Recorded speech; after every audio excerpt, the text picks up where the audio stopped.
everybody enjoyed that new intro. I made it this morning. Nice. All right. Hey, everybody. Johnny O from the Plot Hole. I've got my good buddies, PhD Tony and Irish... Oh, wait a minute. Irish Demon is frozen in time. That's okay. We've got JL Warren here, too. He's going to help keep the Beardsmen afloat today somehow. Hot mic nerd, says Jessica G. Yes, I know we had hot mics because, look, it is what it is. I don't pretend to be a professional. I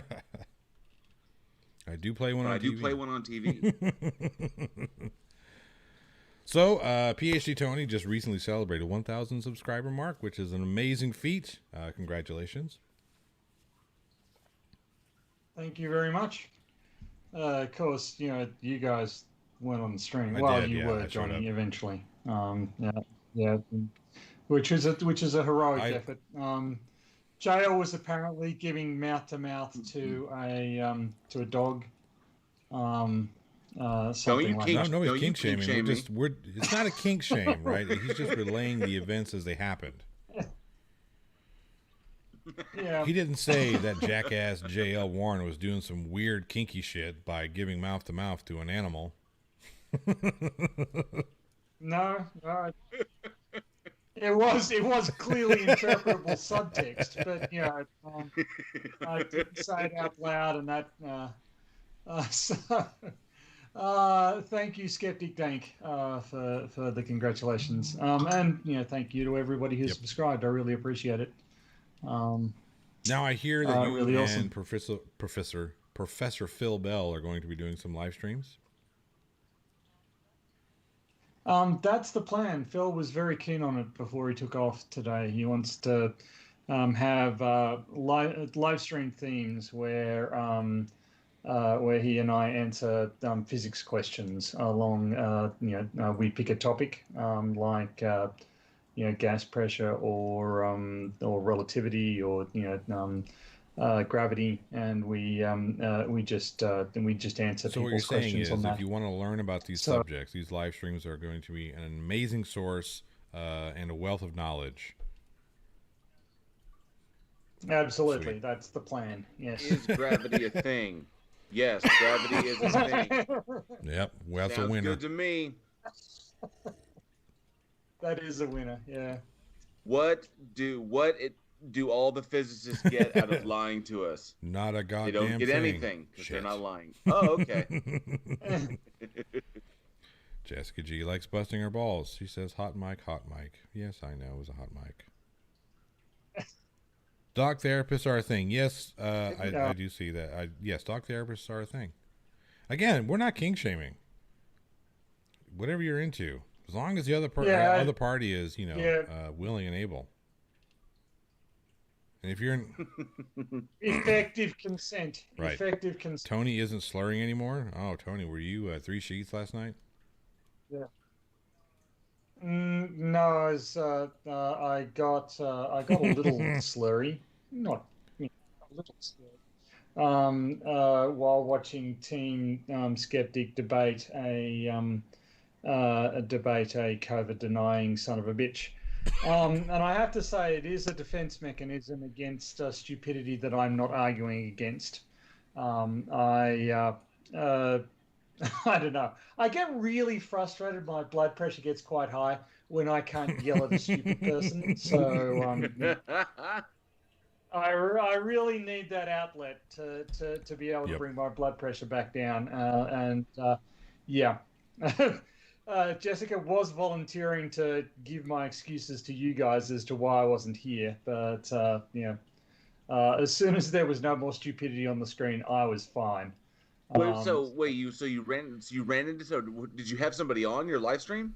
No. This was so after my live stream, Team did a stream where he went on to modern day debates. Yeah, I was listening in on that. Yeah, and sort of I was providing color commentary, I guess. I was trying to explain some of the science behind why this guy was wrong in our chat, but it wasn't getting through to him in the other chat. and this guy just kept on. Eventually, he was reduced to just calling team trailer trash or white trash. I missed that part. It was just the most. I got the part when he was passive aggressive, be like, "Are you okay, man? Are you all Yeah. right? Are you feeling Yeah. okay?" Well, that even started before the stream, right? I did hear, but they were kind of green rooming it, and he was going after him. It's like, God, man, you all right? Jeez. Yeah. You asked your question about whether or not I'm going to be on camera. I'm not. What more do you want? Oh yeah, mate? for the love of God! How about I hate those assholes that pick it. The dumbest fuck shit, off. right? You're on camera. What does it matter? Are you arguing with a picture? Well, to this guy, it really did matter. He was in a suit and a tie, and he had a really stupid haircut. He looked like it looked like Mannequin 3: The Reckoning. It did. It did look like that. He looked like a possessed possessed ventriloquist dummy. For those of you who don't know who Jimmy Carr is, you should definitely look up pictures of Jimmy Carr, because that'll give you some idea, except that this guy had a much stupider haircut. Jimmy Carr does look like a ventriloquist dummy. Basic trigonometry is correct. He said "bro," therefore he instantly lost. Okay, well, so here's something. X Penguin says modern day debates would be better if it were moderated. I 100% agree. I don't think James is James is not a moderator. He's a three-ring circus guy. That's all he does. He just announces. I felt he did a somewhat better job at some points during this debate. He did actually mute the guy at some points and just say, "Okay, we're moving on from that." And there was a bunch of other stuff. It was a little bit frustrating at times because it seemed like he was letting the guy throwing the tantrums get away with a bunch of stuff. But yeah. Definitely a shift your attention to the center ring. Yeah. And then there's no debate. COVID-19 is a real thing. There's no debate there. So this is really more just people, Team Skeptic pointing out a science denialist. Yeah. Yeah. Well, it turns out that the guy, I think, is also a flat earther, and has a bunch of other. His name is Conspiracy Castle. So that lets you know where he's coming from. Something like that. Yeah, because I didn't look into his channel. I have enough conspiracy nuts that are flowing around my ecosphere. I'm very curious. Someone like that, Conspiracy Castle, does he encompass all conspiracies, everything you could possibly imagine, conspiracy wise, that he pretty much talks about that. Everything from the fluoride thing to Alex Jones's gay frogs to COVID-19. The problem is that many of these things are contradictory to themselves. If one is going on, then there are a couple others that cannot go on because of stuff like this. So when you look at it and it's set up like that, I'm led to believe that guys like that are a Poe. That they're just doing it because they're doing Alex Jones is. That doesn't make him any less of a Poe. Alex Jones is legit. Yeah, and he's feeding off of that deal. He knows that there are bottom feeders in that pool, and he's just kind of feeding that because he knows it's easy picking. Turn the frogs gay. Yeah. Frogs. So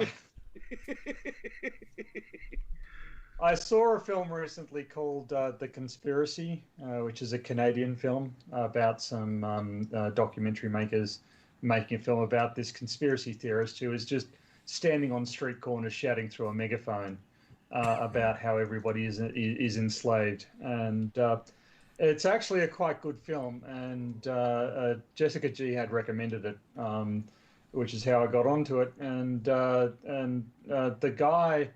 The conspiracy theorist they're following around does quite resemble Alex Jones, except that there's a lot less ranting about gay frogs and absolutely no bizarre fixations with how masculine his physique is, which is just a disturbingly recurring theme in Alex Jones's I don't understand that. opus. Let's call it that. Understood that.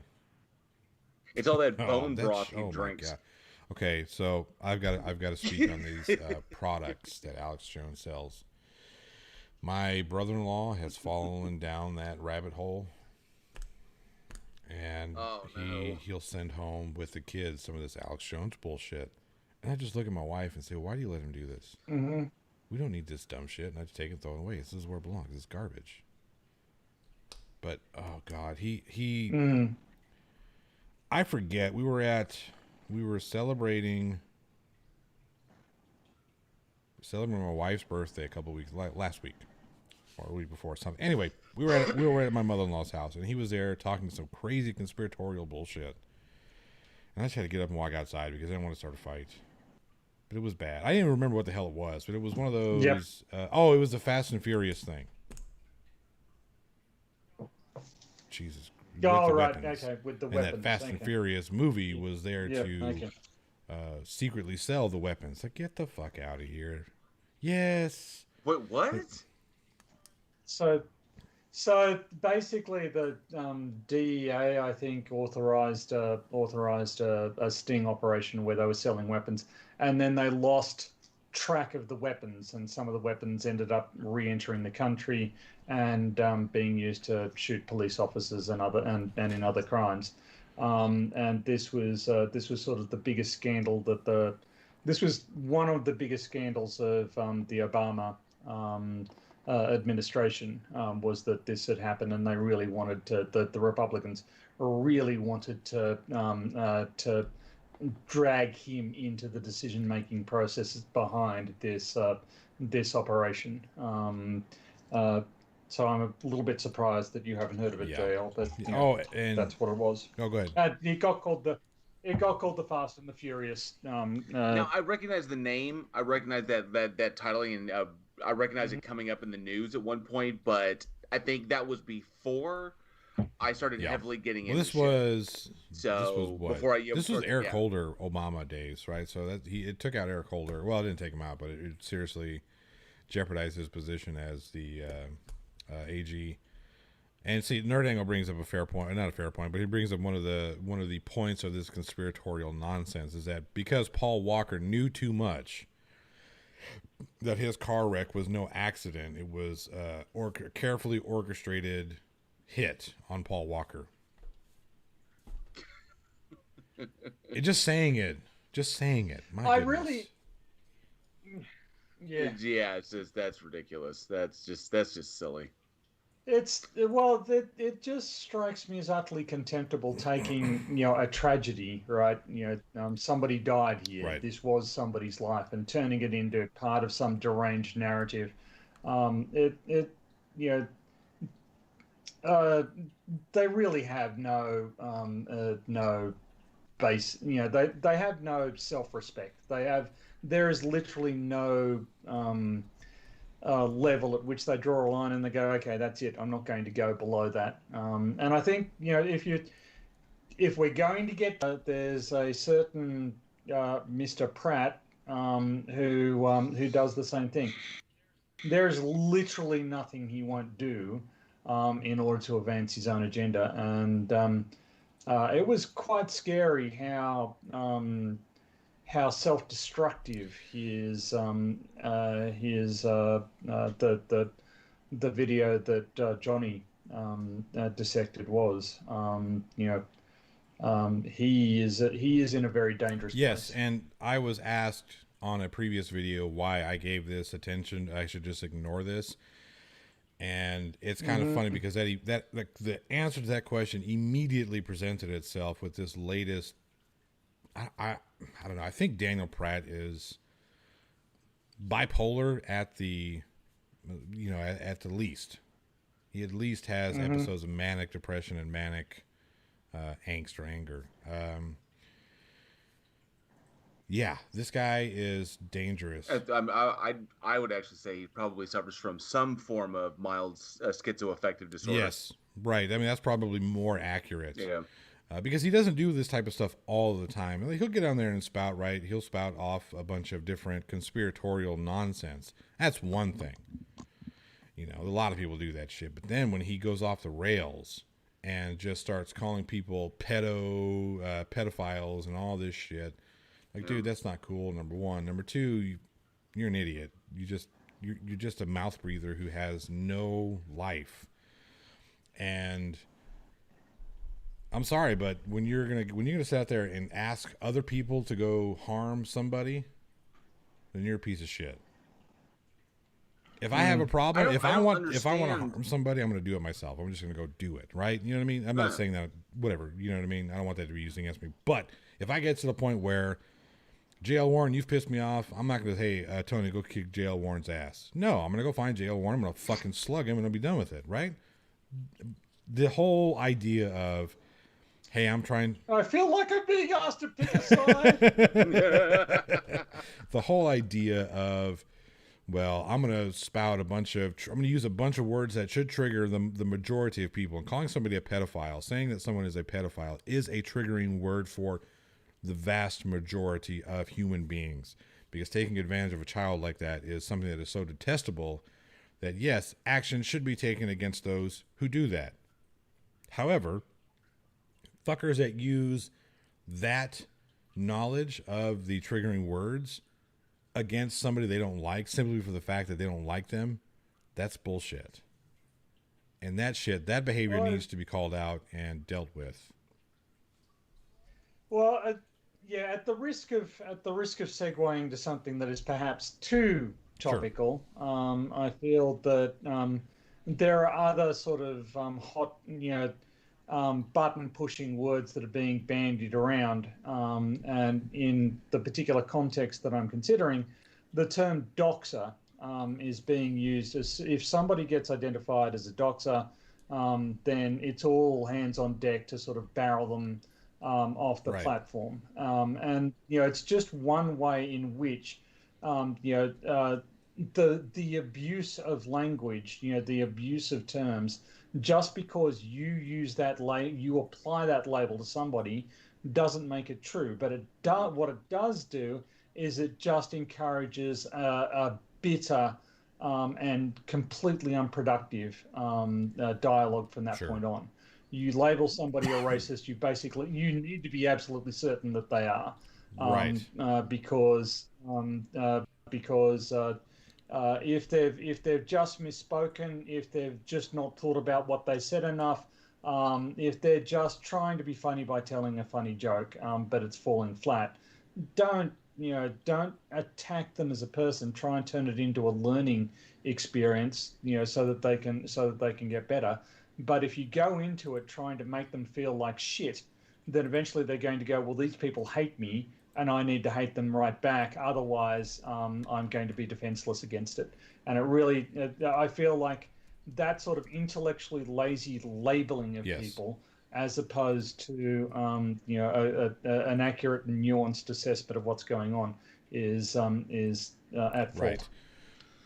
There are some disturbing historical parallels there with like Salem and the Red Scare. Yes. And stuff like that. That if you just dog whistle it and then everybody comes after you, all you have to do is point a finger, and that's enough to condemn someone to that point. Yeah. Yikes. Alien X. Alien X he's focused on trying to figure out what word you said. He thought you said docking, like. Right. No, I said doxing. Thanks for that image, JL. He's not the only one who did it. No, doxing. Doxing is when you take somebody's personal private information and make it available public online. Now, here's what I'm going to say about doxing. And in no way, shape, or form am I saying that it's okay to do this. Make sure I preface this. However, being on a platform such as we are, that is a risk that we have to understand that comes with the territory. Again, it is 100% not cool to do that. If you do that, you should be called a piece of shit like you are. Because people do have the right, at least to a certain extent, of anonymity, or to... Hey, there's Irish Demon in the chat. He must be on his date weekend with his wife.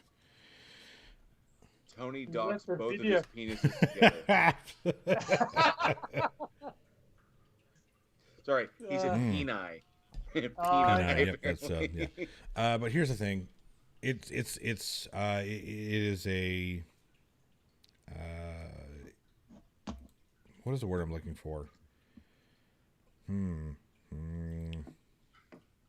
It comes with the territory. That is a consequence of being in a public forum like this. Somebody's going to get pissed off at you and say, you know what, fuck this guy, I'm going to find out all the information and put your information out there. Me, I don't give a fuck. People talk about, I'm going to dox you. Cool.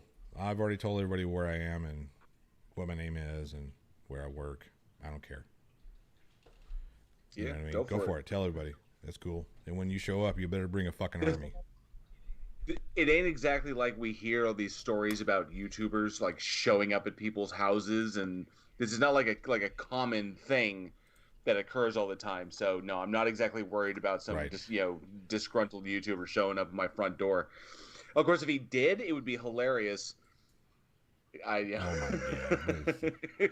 What are you doing? I saw your video on YouTube. Fuck you. I'm like, you came all the way to my house to say this to me? You realize there's a chat function just below. You could have left a comment. No, I had to be in person. You know, I admire your drive. I admire your commitment to telling me to go fuck myself. You like want an autograph now or something? I mean... You're like, okay, can I get one? Like, what the fuck? Irish Demon has sent us a video that he would like to play during the stream. I'm working on it. In the Discord. Pip Parrot has came in to bring her note for missing the live stream, the 1,000 sub live stream, but apparently the dog ate it. That just isn't good enough, Pip. I'm making a note in your record. Excuse me. So awesome that you hit 1K. I hope I can hit 1K one day. I'll be a real YouTube channel one day. Sorry.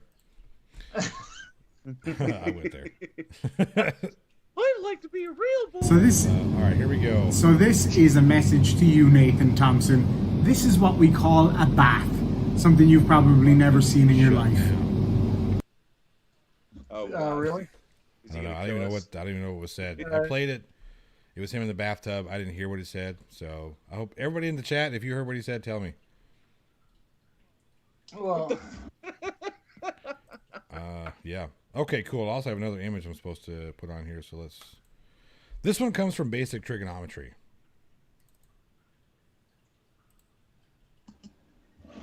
And boom, there we are. Who's sharpening their blade? I am not, but the Blowfield. I'm sorry, Tony. Somebody Blowfield 20K says unpopular opinion. People in our community need to stop implying child abuse in Nathan Thompson's case too. No one, I don't think anybody has ever said that he abused children. He is a child predator because he does seem to target children to spout his bullshit. So I think there's a distinction there. I don't think anybody's ever called him a child abuser, but they have said that he is a child predator. Now, I understand that word predator. We've gone above and beyond to make that distinction between the two. Team has, Fight has, you have, I have, Irish has. Everybody's made the distinction that we're not calling him a child molester or a pedophile. We're saying he's predacious upon children because they're easy targets. Yes. So, if I were trying to come up with notation for him or terminology for him, I would suggest that he is an intellectual and emotional menace to children. That's how I would choose to phrase it, but that's a bit unwieldy. But yeah, I can see both sides of the argument here, because I can see that you guys are making a real distinction, and you are actually quite careful to define what the term means. But obviously, if somebody is quoting you, it's at that point that it becomes, just removed from context. And other people will just latch on to particular words or phrases out of what you say, and you may present a quite reasoned and carefully articulated analysis of why you use that term, but other people might not be so scrupulous. And so, So this is one of those situations where, despite the fact that we are in the right and we have made very certain that people understand why we're in the right, other people may take it a certain way, so we have to watch out for other people's lack of intelligence. I do agree with that. I do agree. Well, I agree with what I agree with what you're saying, not necessarily how you're saying it, because how you're saying it is very contemptible to people whom take offense to that, right? Who might be intelligent, but because the way the word predator has been thrown around, the English language being what it is, being that it's not a dead language, it is a living language, and this is something that I struggle with a lot as an English person, not an English person, but an English major type thing. Like, I study this shit, and when people bastardize a language, like conversate, I fucking hate that word because it's not a word. Conversate is not a word, but somehow it has managed to crawl its idiotic way into the dictionary. We already have a word for conversate. It's called converse, you fucking twats. But I digress. But when we talk about, is that actually a word? It has made it. Converse is a word. Conversate has made its way into the dictionary because people have just bastardized conversation and converse. They don't know how to. Oh, it was well, it's labeled as sure. Informal. Regardless, so here we are. That's what we're talking about. We're talking about how malleable the English language is. So when somebody takes the word predator, like if you look at an owl is a predator. Does that mean it's trying to, do terrible things to children? No, it means it's trying to. I don't know. You don't know what goes on in owl holes. This is also true. Owl's like, I'm gonna. Yeah. So I can well see your point, but I do think that sort of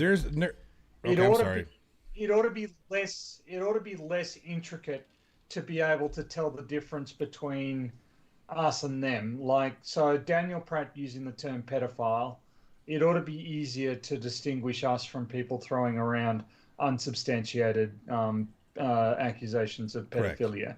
And obviously this is a matter of taste. I don't think that there's any necessarily right answer to this, but I do feel like the term child predator does seem a trifle loaded, and I would have but where's the onus? Who does the onus fall on? Us or them? Well, it's I think if we're trying to be better, I don't think flat earthers can be better than what they are. I don't think they're even capable of that much self-awareness. So I kind of think that the onus is on us to sort of be a little more cautious in the way we use the language. But ultimately, the fact is that Nathan Thompson is behaving in an extremely negative fashion, and he is having a really adverse, a person who had that kid he encountered in his own yard and put up on, this is a kid whose privacy has been violated, who's been put up on YouTube, confronted by his own yard. This is to say this is not going to have an impact. Kids are by nature quite resilient, but this has to be a quite adverse experience for this kid. Nathan Thompson's unrepentant about doing it. So there's a very real way in which he's harmful. But I don't think that we need to apply a label to him to identify that he's harmful. Right. See, here's something interesting that Nerd Angle brings up. Said that who does the onus fall on was my question. Is that, and then Nerd Angle said, you as the creators, you should be putting good out, not sinking down to their levels. Now, there's a flip side to that, and the flip side, on the converse, it is they use certain tactics because they recognize that it can inflame or incite their audience. So like Daniel Pratt is doing. using certain buzzwords, certain keywords in order to fire people up and get them targeted at individuals like Irish Demon.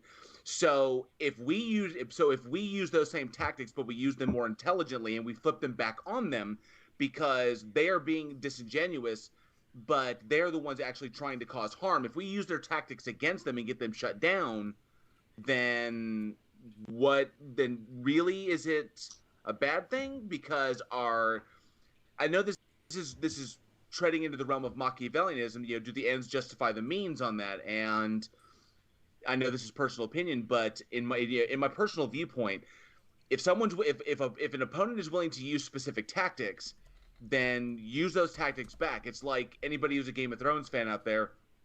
When Bronn won his match in the above the moon door, they were like, "You don't fight with honor," and he was like, "No, I don't," but he did, and he's dead. So where do we draw the line on that? So here's the distinction, right? So everybody's talking about, well, you're doing the same thing that Daniel Pratt's doing. You're doing the same thing. No, not at all. Not even close. Daniel Pratt is throwing out pedophilia as an insult with zero evidence to back up his claim. None whatsoever. Even the shit, well, look, there's a picture of Jeffrey Epstein standing next to this person and you guys support this person, so obviously you're guilty by association. That is so that even bottom barrel circumstantial evidence doesn't work. So the people who call Nathan Thompson a predator of children do have evidence to support their opinion and to back up their claim, right? Nathan Thompson freely puts it on the internet. I call Nathan Thompson a piece of shit. That's, like I said, I have evidence to suggest that he's a piece of shit. He does target children because they are easier to peddle his bullshit on with the least resistance. Because when he does that shit to adults either just take a shit and walk away or fucking tell him to go fuck himself. Children, on the other hand, they are, like, what was that video he did where he approached 4 or 5 children on the beach and started talking all this bullshit about, the earth is flat. You can see the San Jacinto and blah, blah, blah, blah. They just sat there like, what the fuck do I do? Because kids are ingrained not to turn around to a guy like that and say, how about you fuck off, mate? Like an adult. Like an adult would. An adult would just say, you're bothering us. Get the fuck out of here. Kids, teenagers, they've not got confidence in themselves, and some of them do. Some of them will say that sort of thing. But in general, they're a lot easier to sort of, for an adult to impose some sort of authority on it. And that is an abuse of the relationship of trust. I can see the argument I can see the argument both of you are making. I would just say that my personal my personal take would be to use different terminology than that, because I think that it definitely does. If you were listening to Law and Order SVU or whatever, and they were talking about child predators or any of that sort of nonsense, it would be clear what they were talking about, and it's clear that's clearly not the nature of Nathan Thompson's noxiousness. He's noxious in some ways. Well, no, I can't say that. He's noxious in a very, very sinister and very, very dangerous way. So I will say this. Nerd Angle made a point that he says he's not an ends justify the means kind of guy. Principle is important, and I agree. Principle should be important. I myself am a bit more cynical. Maybe it's just because of the experiences I had growing up. I spent many, many, many years doing what my mother told me, doing what my what guidance counselors told me, what my teachers told me. Take the high road. Take the high road. Don't stoop down to that level.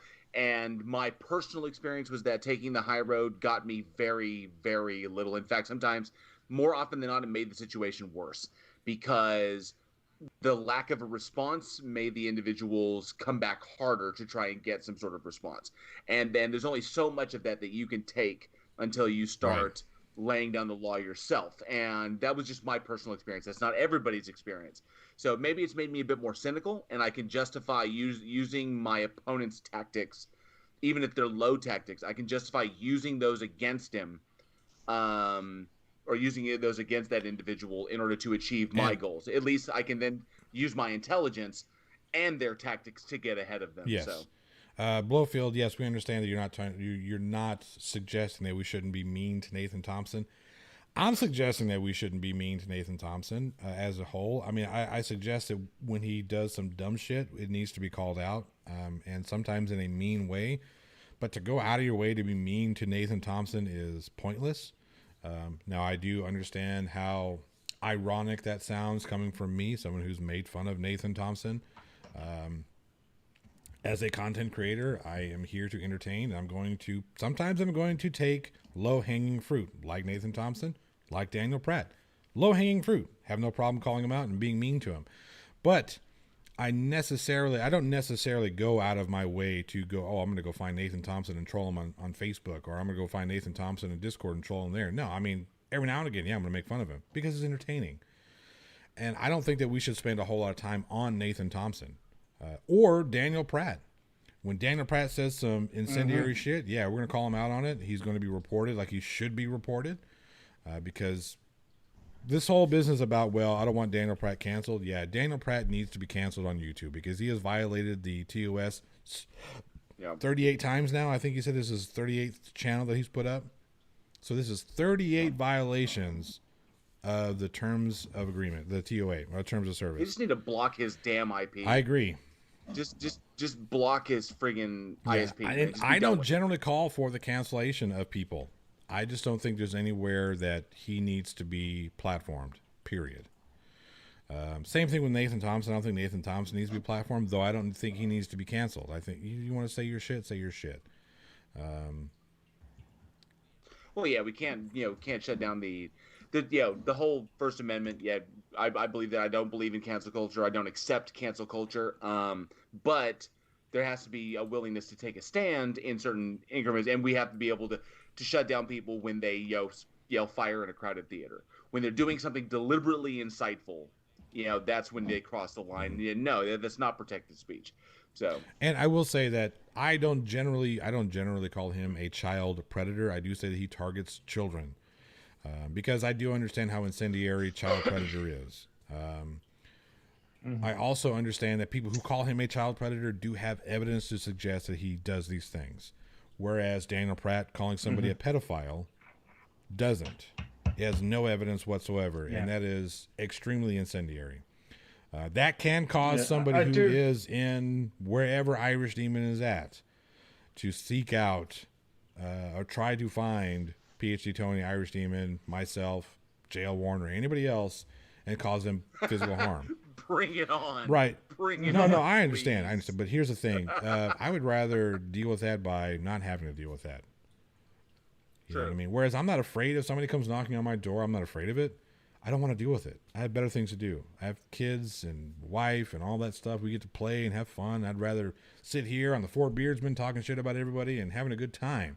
I don't want to have to deal with that shit. But if it comes, it comes. Whatever. But the point being is when you throw those types of accusations around, that can cause somebody who is deranged to escalate that shit quick. Oh, yeah, we've seen it. The Planet Pizza incident, that was because of Alex Jones. Alex Jones proposed a conspiracy theory. This guy bought it and then walked into a friggin' pizza joint with a gun and demanded to see the basement. So that is my one concern. The basement of a place that had a slab foundation, by the way. Yeah, it's a free. Yeah, exactly. That's my one. That there's maybe one lunatic out there who legit believes everything Daniel Pratt says, and all the little conspiracies he peddles, which at this point are even worse than Alex Jones's shit. And then he's going to go out there and think he's going to make the world a better place. Right. So, and that's the problem. Those people that, I got a gun or I got this mentality, I'm going to go take out a child rapist. All right, let's stop talking about that. Well, go ahead, Tony. You have the last word. Yeah.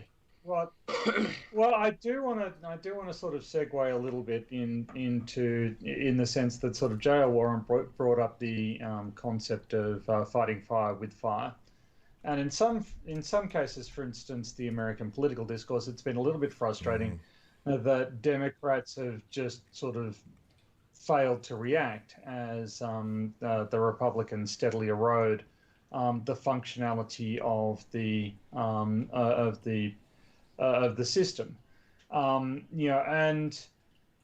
yes, if you react, if the Democrats had reacted to the Republicans by applying the same tactics, the system would have stopped working. But it would have stopped working some time ago, and we could have started working to try and fix it, because everybody would have seen that the system was broken. But instead, they've sort of allowed this perpetuation of the myth that no, the system doesn't need any remedial action whatsoever. And now we're in this place. Well, yeah, actually, it really does. And you guys have actually been a bit, negligent by not fixing it earlier than now, and letting it get this bad. So I can see sort of the fire versus fire thing, but I think that the criticism of Nathan Thompson or Nathan Oakley or any of the flat earthers, many of whom are morally repugnant individuals, needs to be moderated a little bit, because they will feel, the more we castigate them, they feel justified calling people pedophiles just because they're called idiots. So that sort of escalation on our part is going to make the situation a lot worse, and it's going to make it harder for, say, YouTube moderators, assuming there are such things, in the future, coming along and working out who's in the right here. And we want it to be pretty fucking obvious it's us the entire time. That's the end of that as far as I'm concerned. So, but that being said, people can disagree with me, and I will not want to turn up on their doorstep and pick a fight with them. I would probably be much more afraid of you showing up on my doorstep looking to pick a fight than somebody else, than Daniel Pratt. Because I feel like you would be more calculated. You'd like ring the doorbell, say trick or treat, I'd throw some candy, and then you'd hit me over the head with like a fucking knife or something.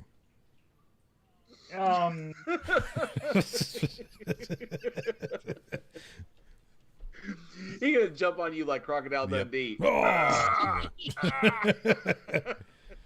Speaking of people being gullible, so I put out this.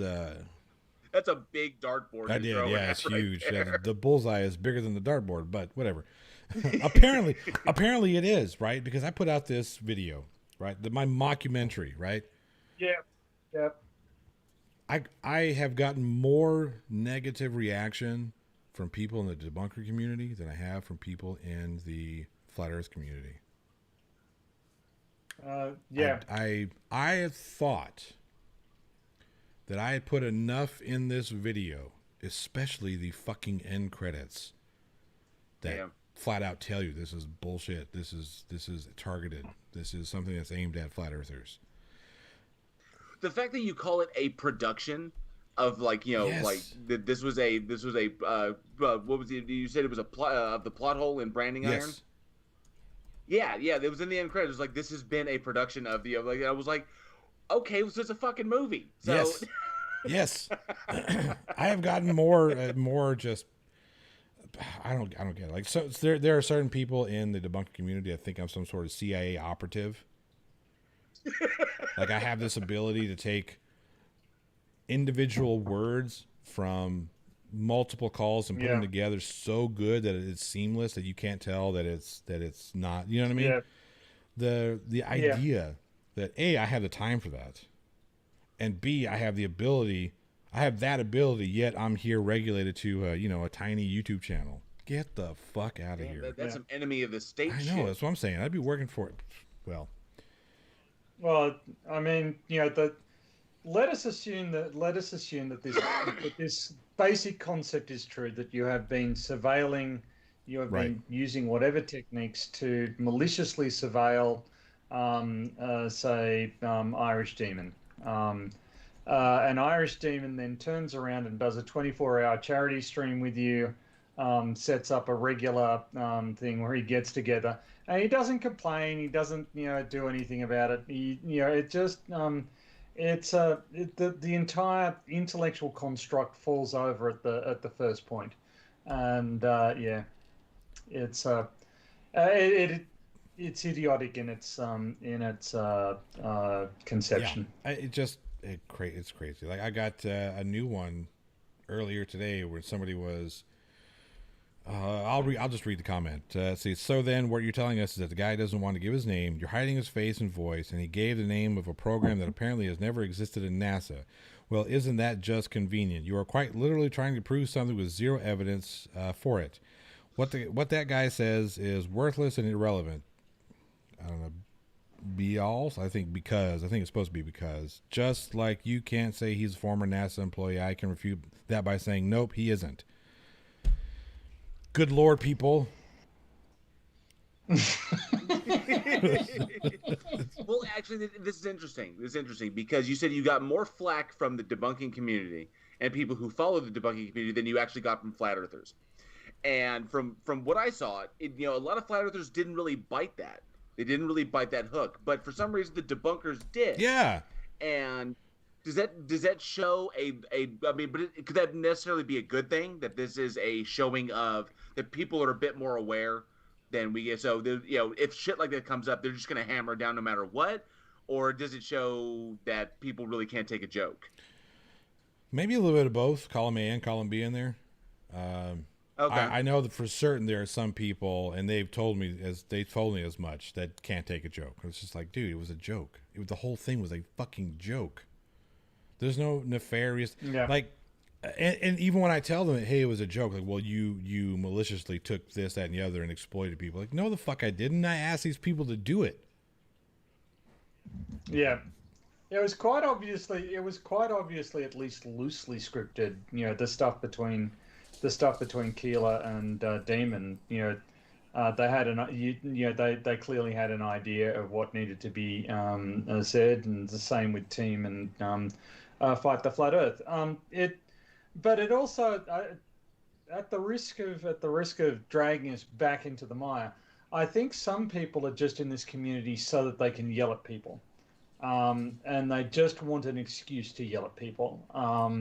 And that sort of mindset, they're always on the lookout for some way that they can be the hero in their own story and rip the shit out of somebody they think deserves it.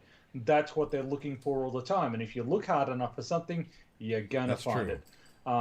So I think that's what's happening here is that people who are here just to pick fights with idiot flat earthers basically haven't applied any sort of critical filtering to their process and and aren't inclined to, because that's not what they're here for. Sorry. No, you're correct. I just thought it was funny. I thought it was hilarious because I approached J.L. Warren about this months and months and months ago, right? Hey, I got this idea. What do you think? Yep. And when I explained it to him, I said, look, I want to target. I'm targeting. I reached out, like the Mark Sargent quote in that video is a real Mark Sargent quote. I really emailed him, and the whole idea, it was just funny. It was supposed to be. Even Mark Sargent knew it was bullshit. You could tell by the way he answered the emails. I mean, the fact that Flat Earth is bullshit is one thing, but he even knew it was bullshit. And see, that's interesting that he knew it, but he was so ready and willing to play along. Yes. Which I think is very, very is more telling than he intended. Yes. And then I kind of got Simon Dan a little bit too, which I felt bad for. That's why I reached out to him. I was like, hey, look, sorry, didn't mean to upset you there, Simon, but it's just a joke. It's just a prank.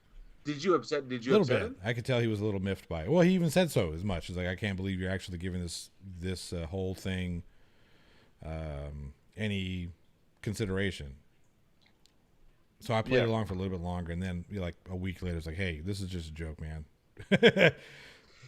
So he didn't realize that it was literally just a big hook, and we were trolling. Yeah. We were literally trolling for flat earthers, so we could pull the rug out from underneath. Well, them. I had contacted him before I put it out, and letting him know that I was going to use this quote, and telling him it was just a joke, right?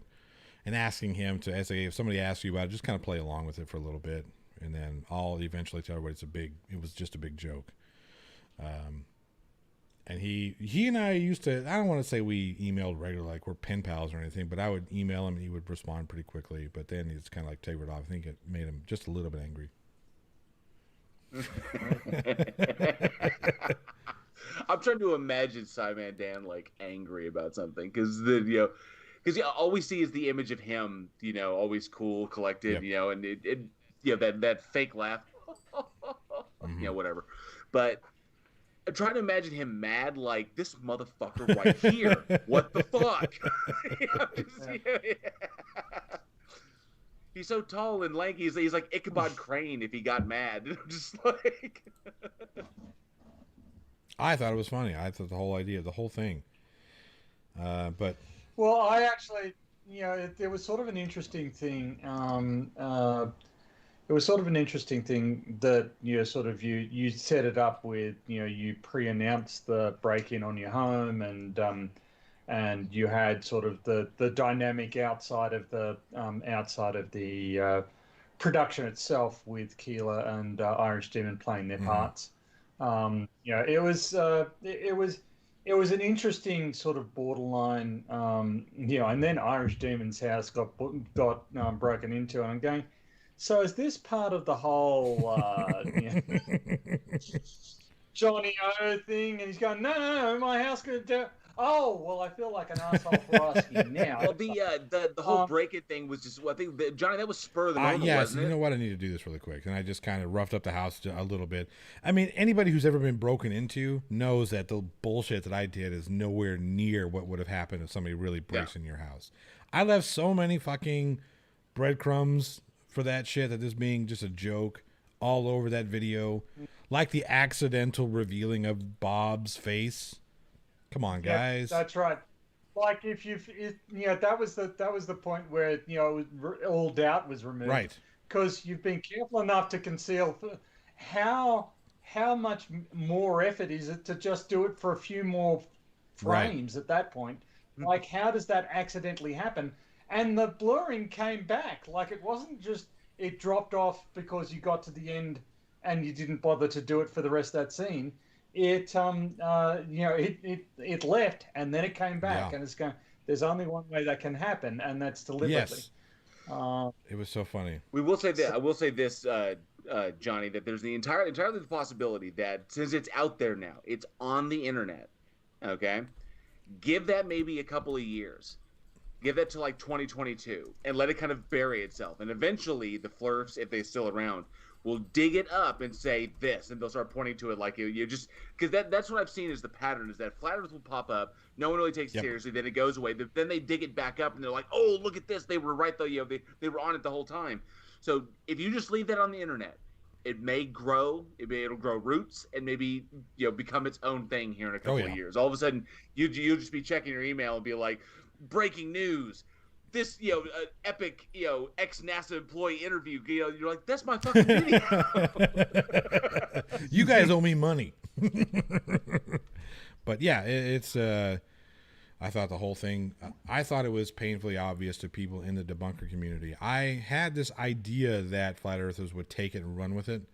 A couple of them did. Don't get me wrong. I did get a few of them that commented on like, "Oh man, I can't believe it's finally good that somebody from NASA's breaking their silence like so and so did at this place." And like, get the fuck out of here.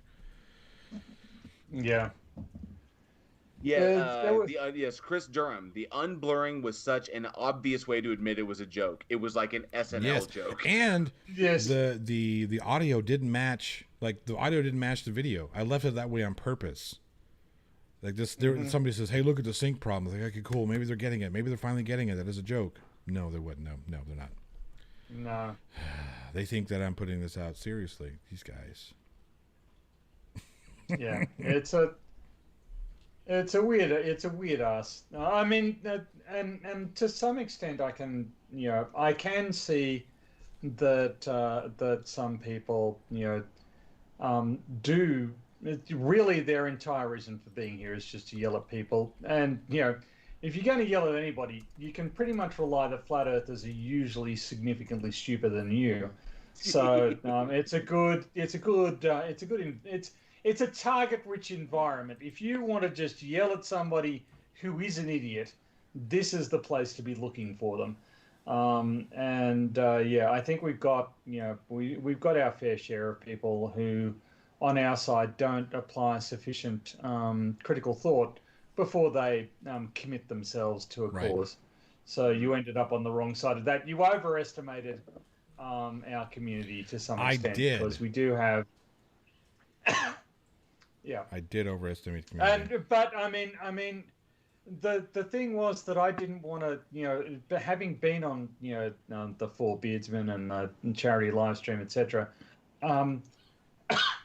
I didn't want to do anything that was going to blow the cover off, because I thought you were going to do later episodes, and that there would be that your informant would go missing because you'd suddenly have noticed that there was the bit without the face covering or what have you, and that there'd be these sort of ongoing things until it got to the point of being so ridiculous that it collapsed under its own weight.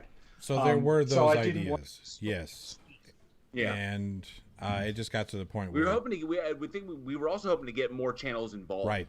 Like to perpetuate it. Be like Team and Fight would do their bit and do like hardcore denialism, or maybe produce something that was accidentally leaked that they didn't intend to. And then same with with anybody else that wanted to be involved, just to perpetuate this giant hoax against the flat Earth community and see how many of them bought into it. But I guess the debunkers had more of an issue with it. Yeah, it's bad, and that's what I said. One of the responses to one of the people who were being pissy about it, one of the people in the community being pissy about it, was I said, I made this targeting flat earthers, and I got you instead. Throw it back. Too small. Yeah. Yeah, Mike Raptor should have done 6 seasons and a movie. You're right. My goodness. That's right. But yeah, nobody asked. So Prime Red, you're in Massachusetts, and I know what you're about to say, Prime. That I doxed you, but you've told people you're in Massachusetts already, so I didn't dox you. He's not really in Massachusetts. There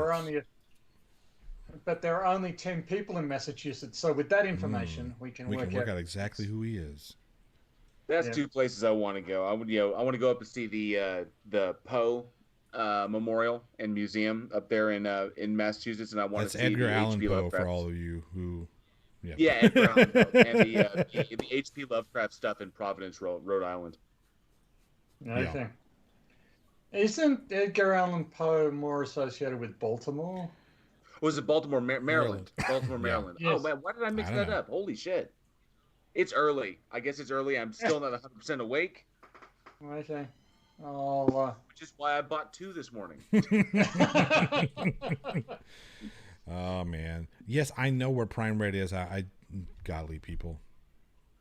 Don't live fall for the bullshit. Come on, guys. I'll dox myself. I'm in Texas. Yep, same here. Yes. Why isn't anybody showing up? You see, that's both a double-edged sword, because I'm in Texas, and people was like, "Oh wow, you're in Texas." Like, yeah, come and see me. He's like, no, I'm good, man. I'm solid. Texas is too big.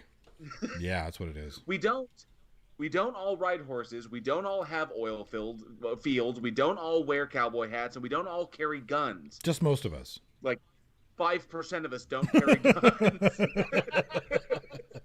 You know how they say that there are 2.5 guns per American, like all Americans? Well, the majority of those guns are in Texas. Yeah, the rest of it would be like 6 per American, but the rest of the country evens it out to like 2. Yeah. Lord have mercy. Yeah, if you're going to show up on anybody's doorstep, make sure it isn't a Texans. That would be my advice. Chris? That's what's funny because Nathan Thompson is from California. Yep.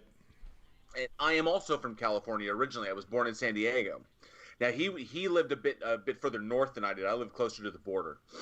Mm-hmm. I fucking love San Diego, especially old downtown San Diego. But he was a bit north of me. But we both come from that kind of California. We had that California mentality. I've been in Texas for over 30 years, and I'm not a native Texan. I pretty much consider myself Texan at this point. Mm-hmm. But he bounces all around, so he never stays in one place for very long because he's a homeless nomad idiot, and he still has that California mentality, which is why when he was up here when he was at the Flat Earth Convention, he was so fucking scared of team. Of course he is, because majority of states, majority of states have. I don't know what it is about Texas. Why does the state have this mentality? That other people kind of like, they'll talk shit about us when they're like over there, but you come to Texas and all of a sudden they want to keep their mouth shut. I think that's just a Nathan Thompson thing. Oh, Microraptor. Yes, I did kind of grow up in Texas. I moved here when I was born in San Diego. I was in California for 10 years. I moved here, and now I'm 40 now, so I've been here for 30 years, a little over 30 years now. But because I got into acting and performance kind of an early age, I've always maintained kind of a non-regional dialect to try and keep it kind of not mysterious, but I like to have a good foundation as to if I go to put on an accent, I can speak in those accents or I can speak in those regional dialects, but I like to keep it non-specific. So you know what my favorite helicopter is? Sorry, I'm getting a lecture about helicopters.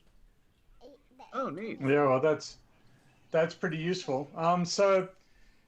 Yes, I do want to point out yet again that Australia boasts a state that is more than 6 times the size of Texas. Sure, this is true. We've only got a few that are smaller than Texas, actually. Mr. Magna says that Texas is twice as big as Germany, and yeah.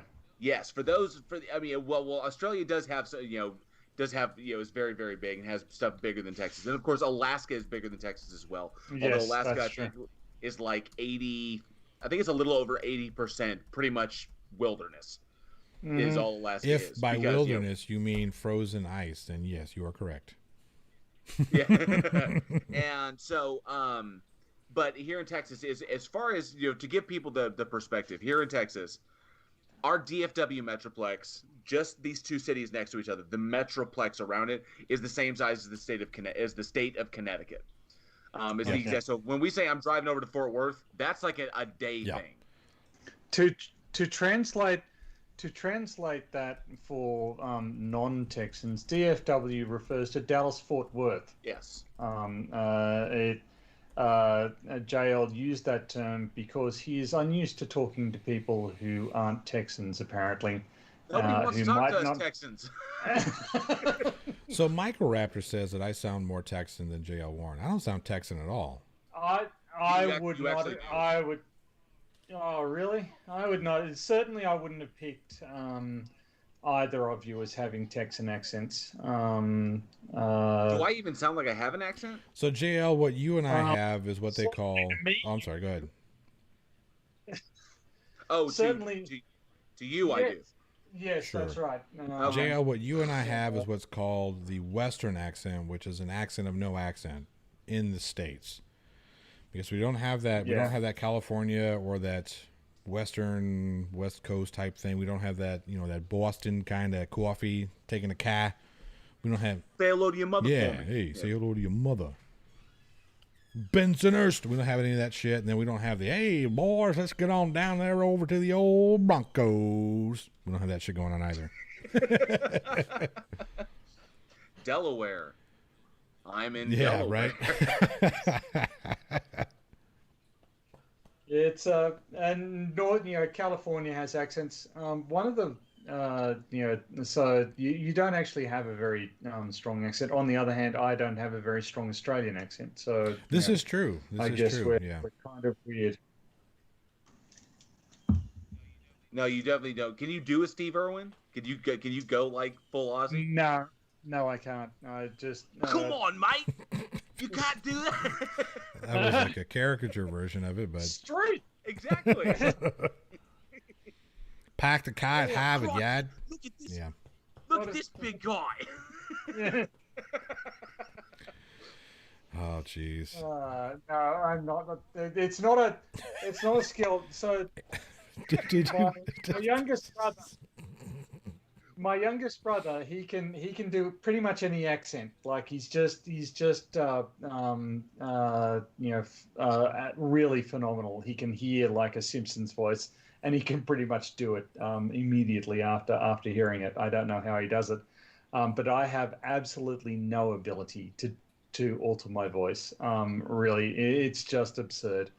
You have to try. I mean, you have to practice, and it takes time to eventually be able to mimic a voice or try to sound like somebody. There are some voices that I can do, but some of them are really hard. Like I think the hardest ones are fucking Family Guy. Seth MacFarlane's voice is so unique, and you're trying to pull off. That regional accent is one thing, but trying to sound like Peter or Lois or Quagmire or Brian the dog, even Brian the dog. His voice is difficult to match for me, at least. I know some other people who can knock it out of the park, but it's one of the tougher ones. There's it's one of the funniest things you can see on YouTube is a video of Seth MacFarlane doing the soliloquy from Taken. Yes, as Kermit the Frog. As Kermit the Frog. It really does sound. It really is as hilarious as it sounds. It's just absolutely awesome. I will find you. Yeah. And I will kill you. Yep. You know who's blown me away with his ability to his impressions ability is that what's his name from The Walking Dead? What is his name? I can see his face. Yes. You brought him up. He played plays Aaron, not Aaron. And it's interesting you bring that up because Hugo Weaving was the Red Skull in Captain America: First Avenger, but Hugo Weaving did not return for Infinity War. Yep. And it was that actor that you're referring to. Remember his name. Who was the Red Skull? Who was the Red Skull in Infinity War? And he does. Oh Lord, what is his name? I'm trying. He does everybody because he did a quick thing where it was like 60 seconds of impersonations, where it was like the actor, it was like another celebrity in a particular situation. Right. Like Matthew McConaughey walks into the wrong audition, and he'll be like, just a moment. Ross Marquand. Ross Marquand is his name. Ross Marquand, that's it. And his Matthew McConaughey is funny, but really, and I know, his Kevin Spacey is phenomenal. He is so. All of his were good. I don't think there was one that he did it was bad. I'm trying to remember that because I've seen that bit a shit ton. But the Taken one was good. His Matthew McConaughey is fucking spot on. Like if you close your eyes and just listen, you can't tell. His Alfred was good. Oh, he's so freaking funny.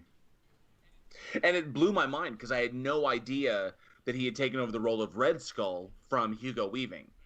And to be perfectly honest, I think he did the accent of Red Skull better than Hugo Weaving did.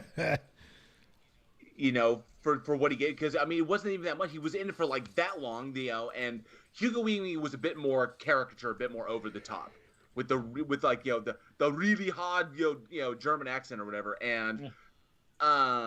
But Russ Marquand had a very, how to describe it, a very subtle nuance to it that felt very natural. I was like, that's Red Skull.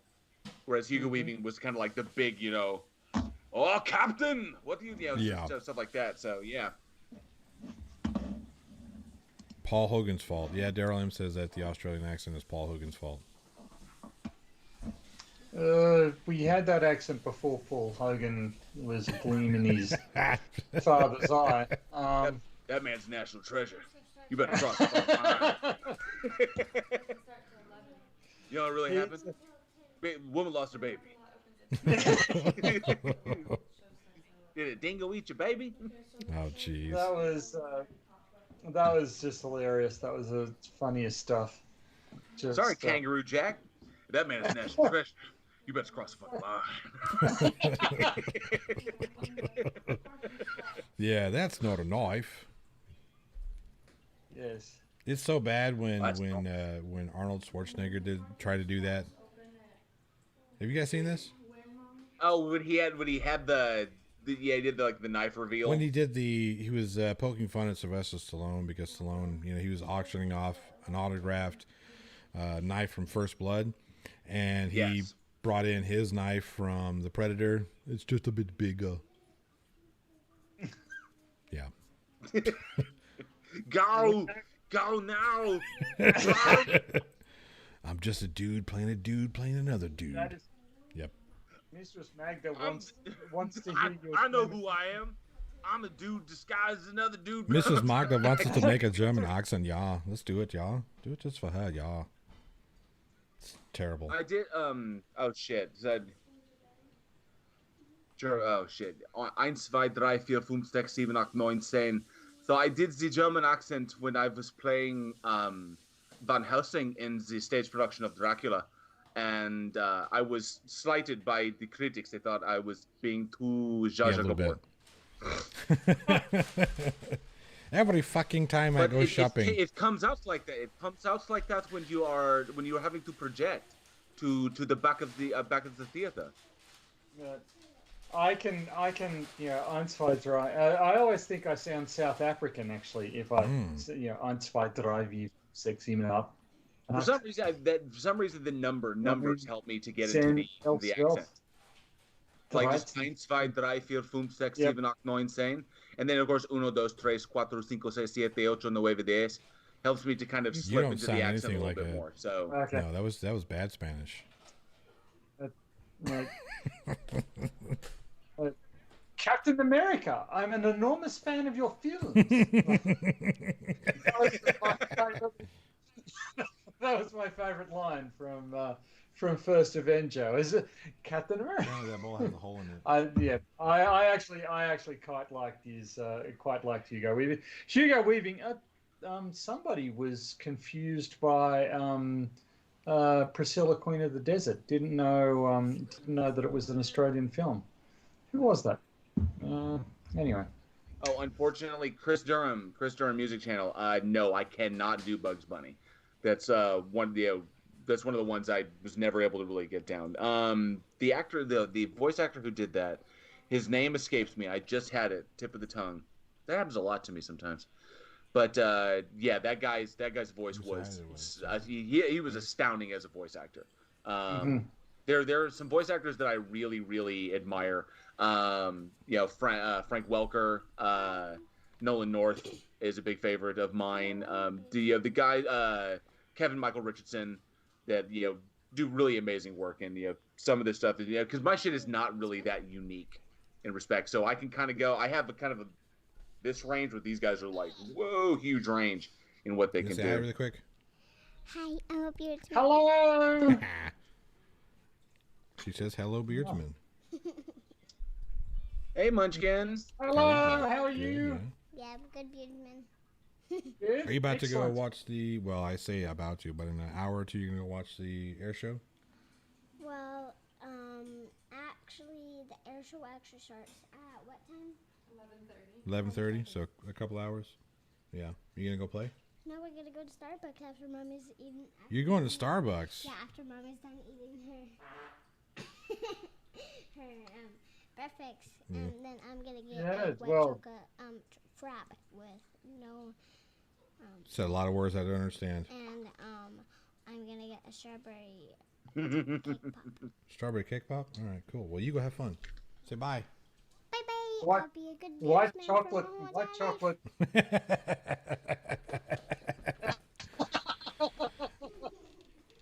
Yes, thank you, Tina Jones, and Chris Durham. Mel Blanc. Yes, it was Mel Blanc.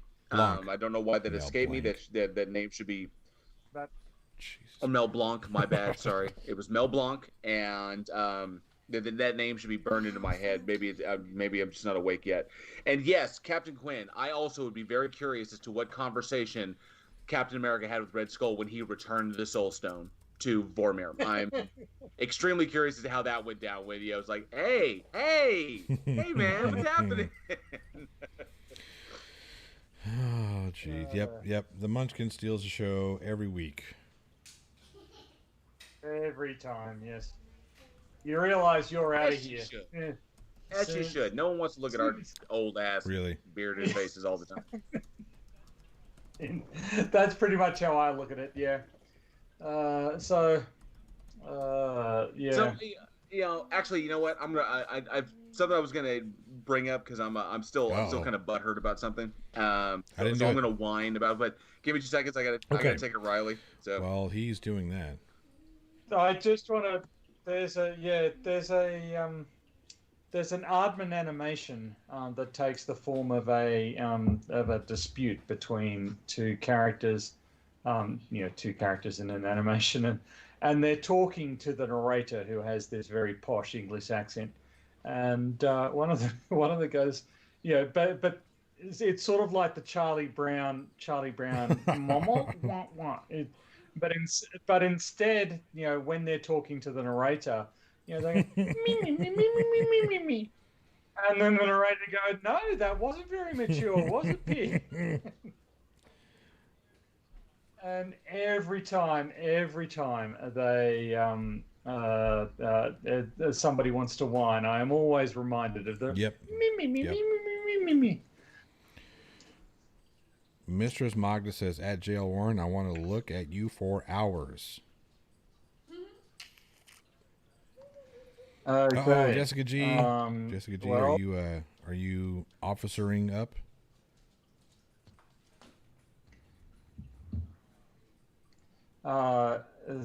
She just agreed with Jail Warren, which makes me wonder if she has finally succumbed to her serial killer neighbor, or if she's just taking advantage of the fact that Jail has stepped away from the computer and may not ever see that comment. Team Skeptic with a room-killing joke. Tony Skeptic. Oh, Tony with the see, I can't joke. see. I can't see. I need new glasses. That's what it is. I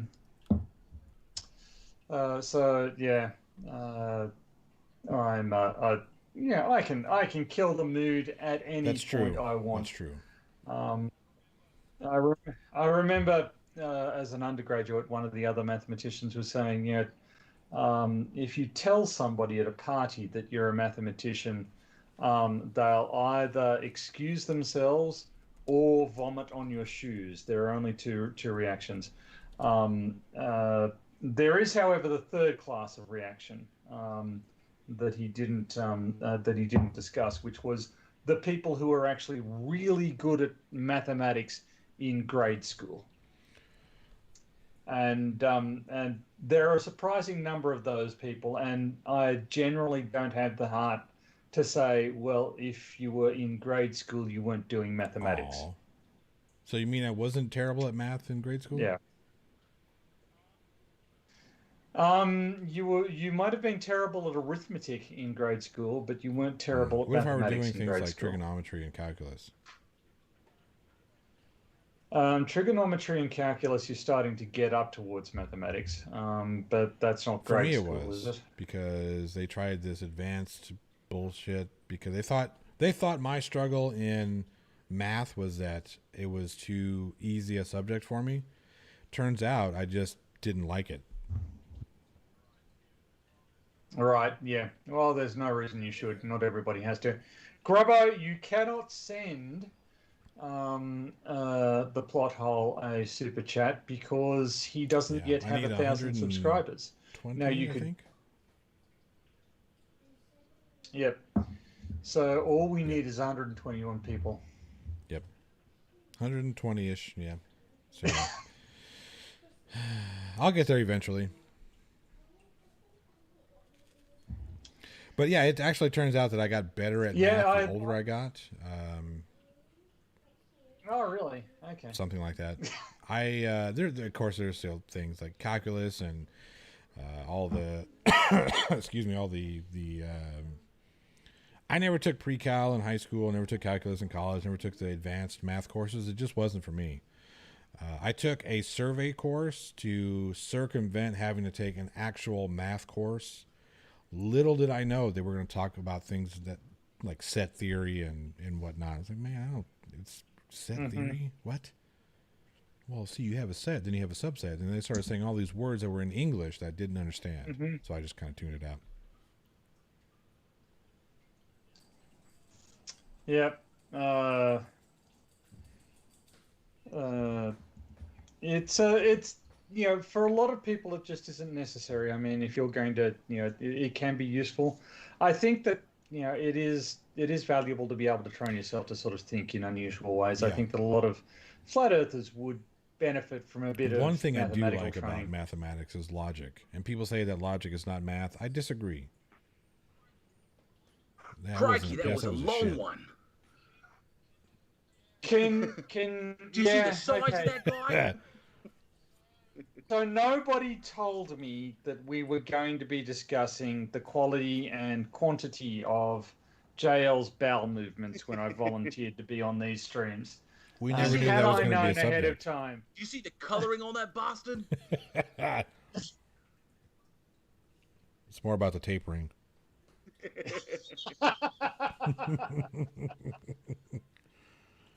Clive Wells, since people laughed when PhD Tony said he wanted a career in comedy, well, they are not laughing now.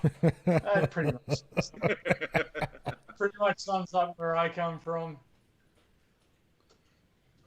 It's Alien X Gaming says, if the plot hole hits 1,000 subs, his special show will be him wearing a kilt and drinking very heavily. I'll drink a lot of water and coffee and tea, and I will wear the kilt. I have 3 of them upstairs, so yeah, I have no problem doing that part. And then engage in a little bit of fuck you, which is the Scottish martial arts, where we there's a lot of headbutting and kicking each other on the ground. Jessica G says, Tony is much funnier when he's plastered. When he's sober, it's as awkward as a person with dick-shaped high heels at a beauty pageant. What the fuck? Jessica G, you're my favorite person on YouTube.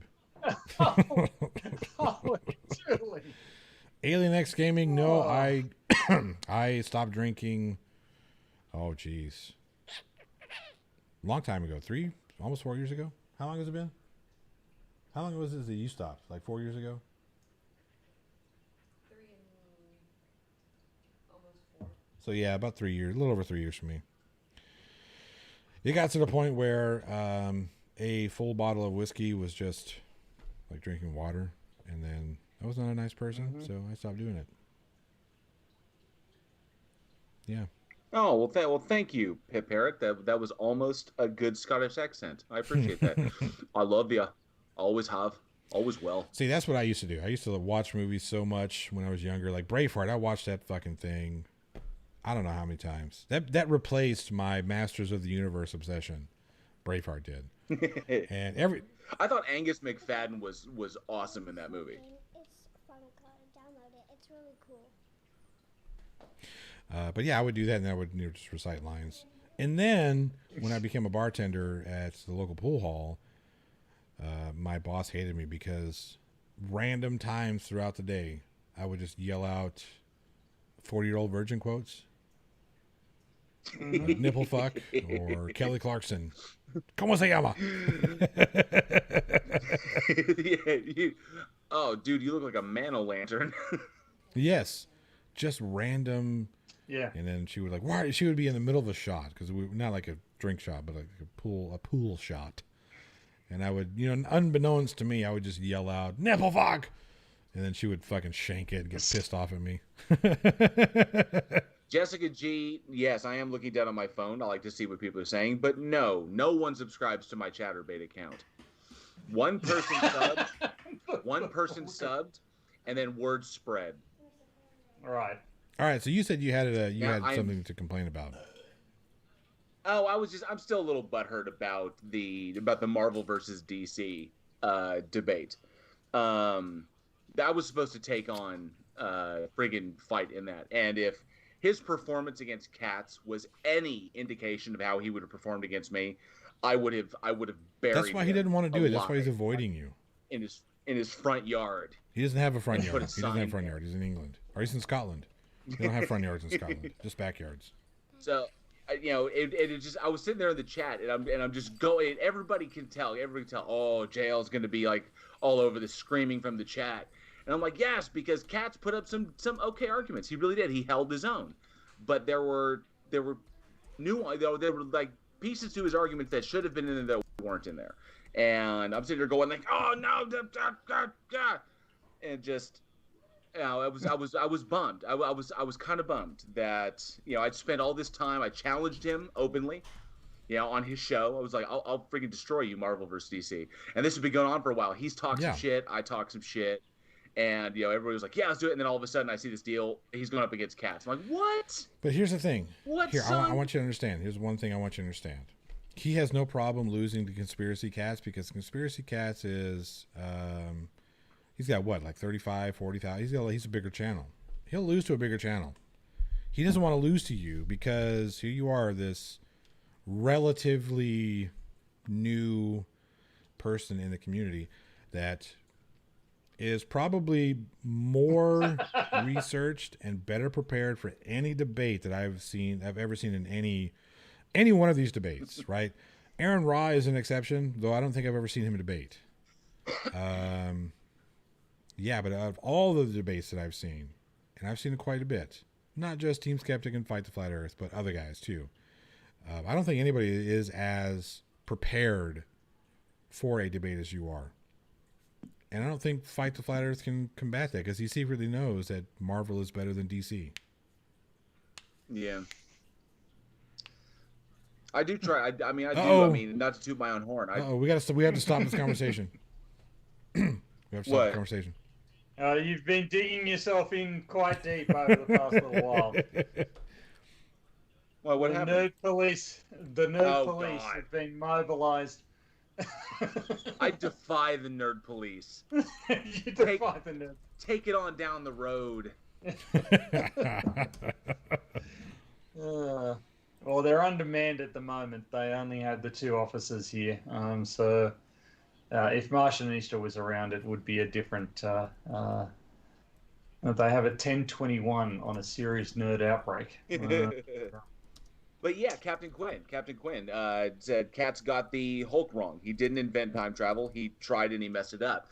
The issue was that the Hulk you can have multiple manifestations, but the problem, my big issue was that in the arguments that they were presenting, that Fight was pretty much going from the comics. He was going from Earth Prime or Earth 1 is what he was going for DC Comics. He wasn't really going with any of the movies. It didn't cite any of the movies, whereas Katz was pretty much citing from Earth 99999, which is not Earth 616. Earth 616 is pretty much the prime continuity in all of Marvel.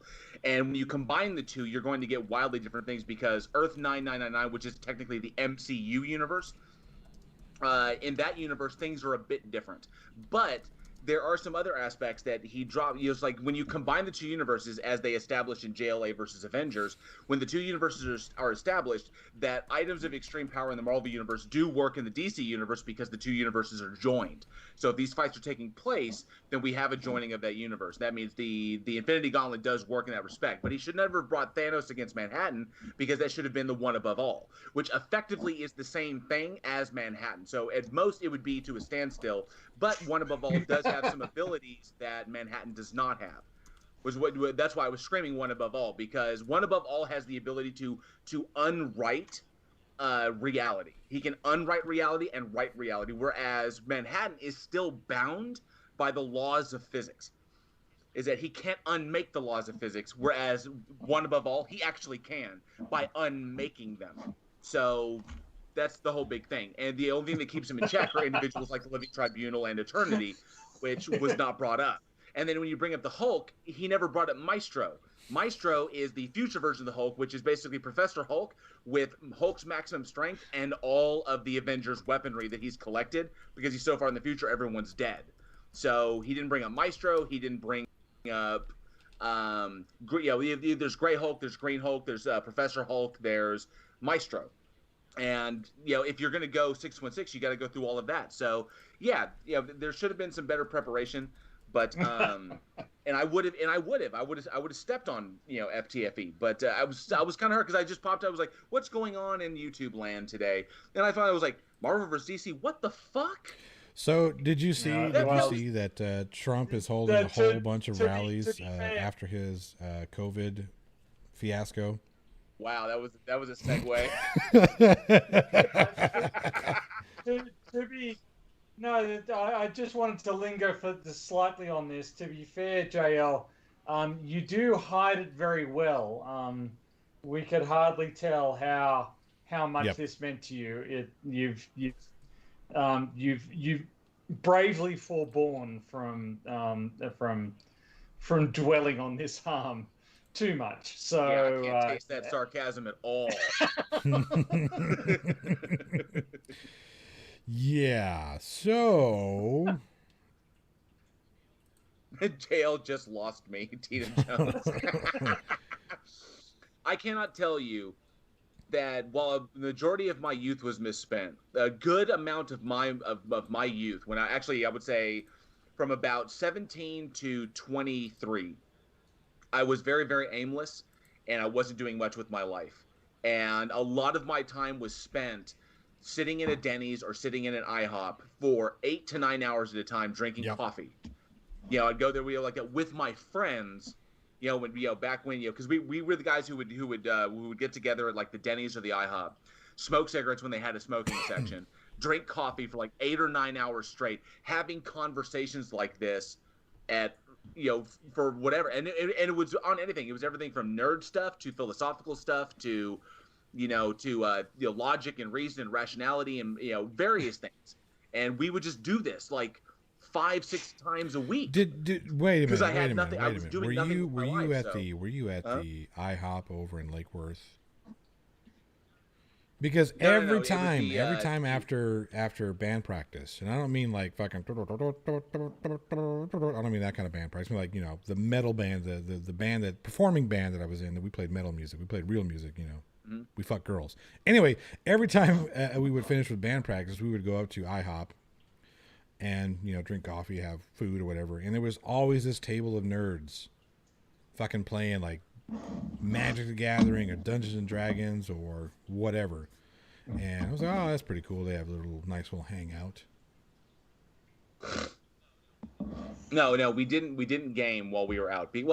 And that's simply because we were so nerd that we have a lot of stuff when it came to doing our tabletop stuff. So tabletop night, that was a specific night. So we didn't want to carry around all that stuff because there are books, there are source books, there's obviously figures or whatever. Carrying around that shit is a pain in the ass. And you never want to CCG game. You never want to Magic the Gathering or Versus or WoW TCG or whatever. You don't want to do those out there on a table because you could spill coffee in your cards. You could oh no, these dudes like took the whole, like one of the sections. They took the whole section. They put they had their drinking and eating section or portion of their section, and they had the tables. They had like 2 big tables put together just for playing games. You weren't allowed to bring your drinks over there. So yeah, we never did that. It was always just for sitting around socializing and people. It was so funny because we would keep the same table for like the better part of a day, and that people would come and go. So we were like I would show up and it'd be some of my friends, then some of them would leave, then others would show up, then I would leave, and then because I either had to go to work or I was tired, then I would come back and the table would still be there and we would still keep going. So yeah, that happened a lot because I didn't know who I wanted to be. I didn't know what I wanted to do. So there were several years there where I was just kind of like, I just want to sit around and just talk with my friends for like forever, because that was fun to me. And I was kind of aimless and directionless until I found, acting. This was after I decided to be like, I can't pursue my psychology degree anymore. What the hell am I going to do? So I'll just sit around until I figure something out. And, I found acting and theater, and it was a lot of fun. So that was pretty much it. And I don't know, I got pretty good at it. I got pretty good because I have some very good debating friends who would really put you to the test.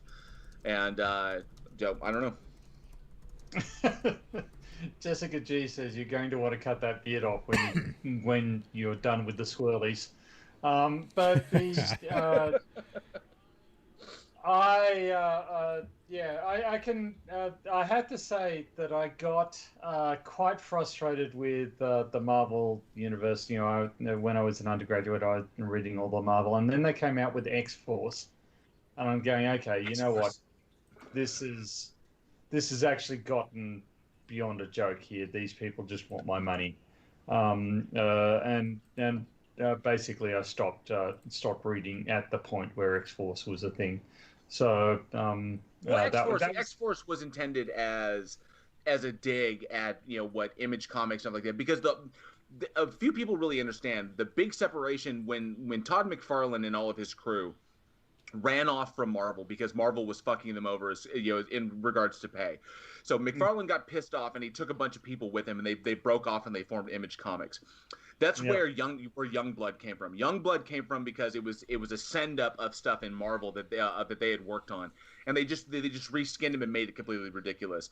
And Spawn is just a reworking of Venom, because you can see the similarities between the two, and so that's what Spawn McFarlane was doing. And it was really more just a rework of Spider-Man. It was a dark Spider-Man, and McFarlane made no qualms about that being what he was doing. He even, for issue 8, he took that iconic Spider-Man on the rooftop and redrew it as Spawn on the rooftop. That was what he was saying. He was saying, look, guys, I did that Spider-Man comic, now I made Spawn, and Spawn is supposed to be the darker version of the Spider-Man series.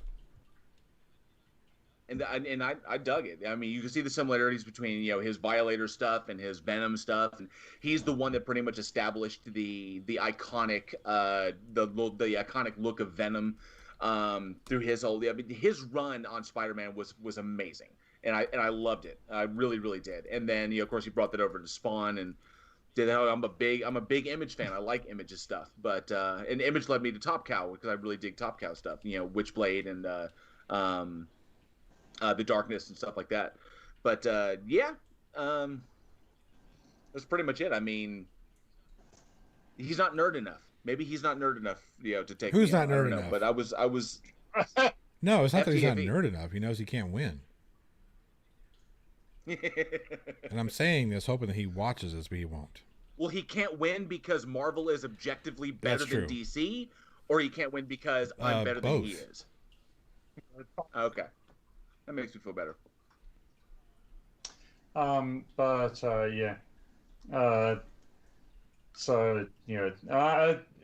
the risk of pissing off Clive Wells and Jessica G.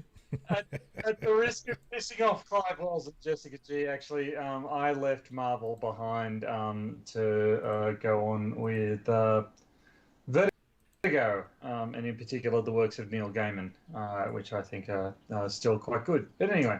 Oh yeah, because technically Sandman is a part of the DC universe, as is Preacher. Preacher is a part of the DC universe, part of their Vertigo line, which is an offshoot. So is Watchmen. Watchmen is why he's able to bring up Dr. Manhattan in that, even though technically it's not really under the it wasn't DC when it came out, but stop giving away all your chops. Do? Yeah. So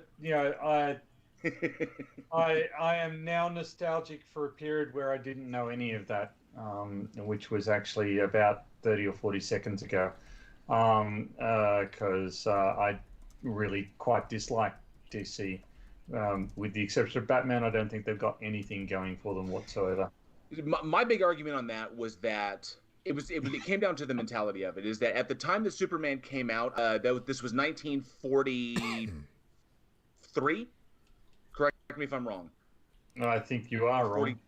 What are you talking about? What happened? I think Superman was Comics in number one. Yep. I think that was a lot earlier than 43. Or was it 30? Was it 39 or 38? No, I think even earlier 38. than that. 38. Okay. So at that time, you imagine what you see what's going on, see what's going on with the world at the time, and Americans needed a symbol that they could get behind. So Siegel and Schuster, came out with Superman, And Action Comics #1 was pretty much launched that whole genre. And of course they got screwed out of everything that they were owed for creating Superman, but nonetheless there it began. And that's why Superman was so big at that time, is because of the state of the world. World War II, things were ramping up in Germany, World War II, and Superman was topical. He was good for the nation, and someone to rally behind. And unfortunately, that's not the state of the world anymore. And my argument has always been that because DC, despite the fact that it suffers from extreme power creep because their characters just keep getting more and more and more ridiculously powerful, the issue is that the focus on DC characters has never been humanism. Has never been the human nature of these people. These are not people with super abilities. Superman is an alien. I cannot fucking relate to an alien that is practically a god. The only person I can really relate to, because he's a human being and he has no superpowers, is Batman. But I can't really relate to him, that much because he's fucking insane and he's super, friggin', rich, and he could do all this techno stuff. These are not people that I can relate to as a reader. And the primary focus of Marvel has always been, as Jack Kirby and Stan Lee have always said, that their effort was to create people who have extraordinary abilities and are put into extraordinary situations. But the human aspect of it has always been the most important. Yes, Spider-Man is one of the most powerful characters in the MCU. Yes, he gets to know, he fights these incredible bad guys and this awesome adventure and stuff like this. But it always comes back to the fact that when Spider-Man came out, Spider-Man is a teenager. Spider-Man is young. That's the point, is that he is a high school kid who deals with the shit. This is the same reason why Buffy was so successful, because as much focus was put on her relationship in high school, and the whole high school is hell mentality, only so is hers, but there's also happens to be vampires and demons. As much focus is put on the human side of it as on the extraordinary side of it. And that's what makes those successful, because people can relate to those things. And people just can't relate to DC unless, they're like Munchkin players. I like to see huge buff guys, beat up crazy shit. But, that's why Marvel runs, because people can relate to these characters. I can relate to Captain America. I can relate to, Wolverine or Spider-Man or the Hulk or anything. Your hands? I can relate to the person, the characterization. You're not Canadian. He is as human as he is extreme.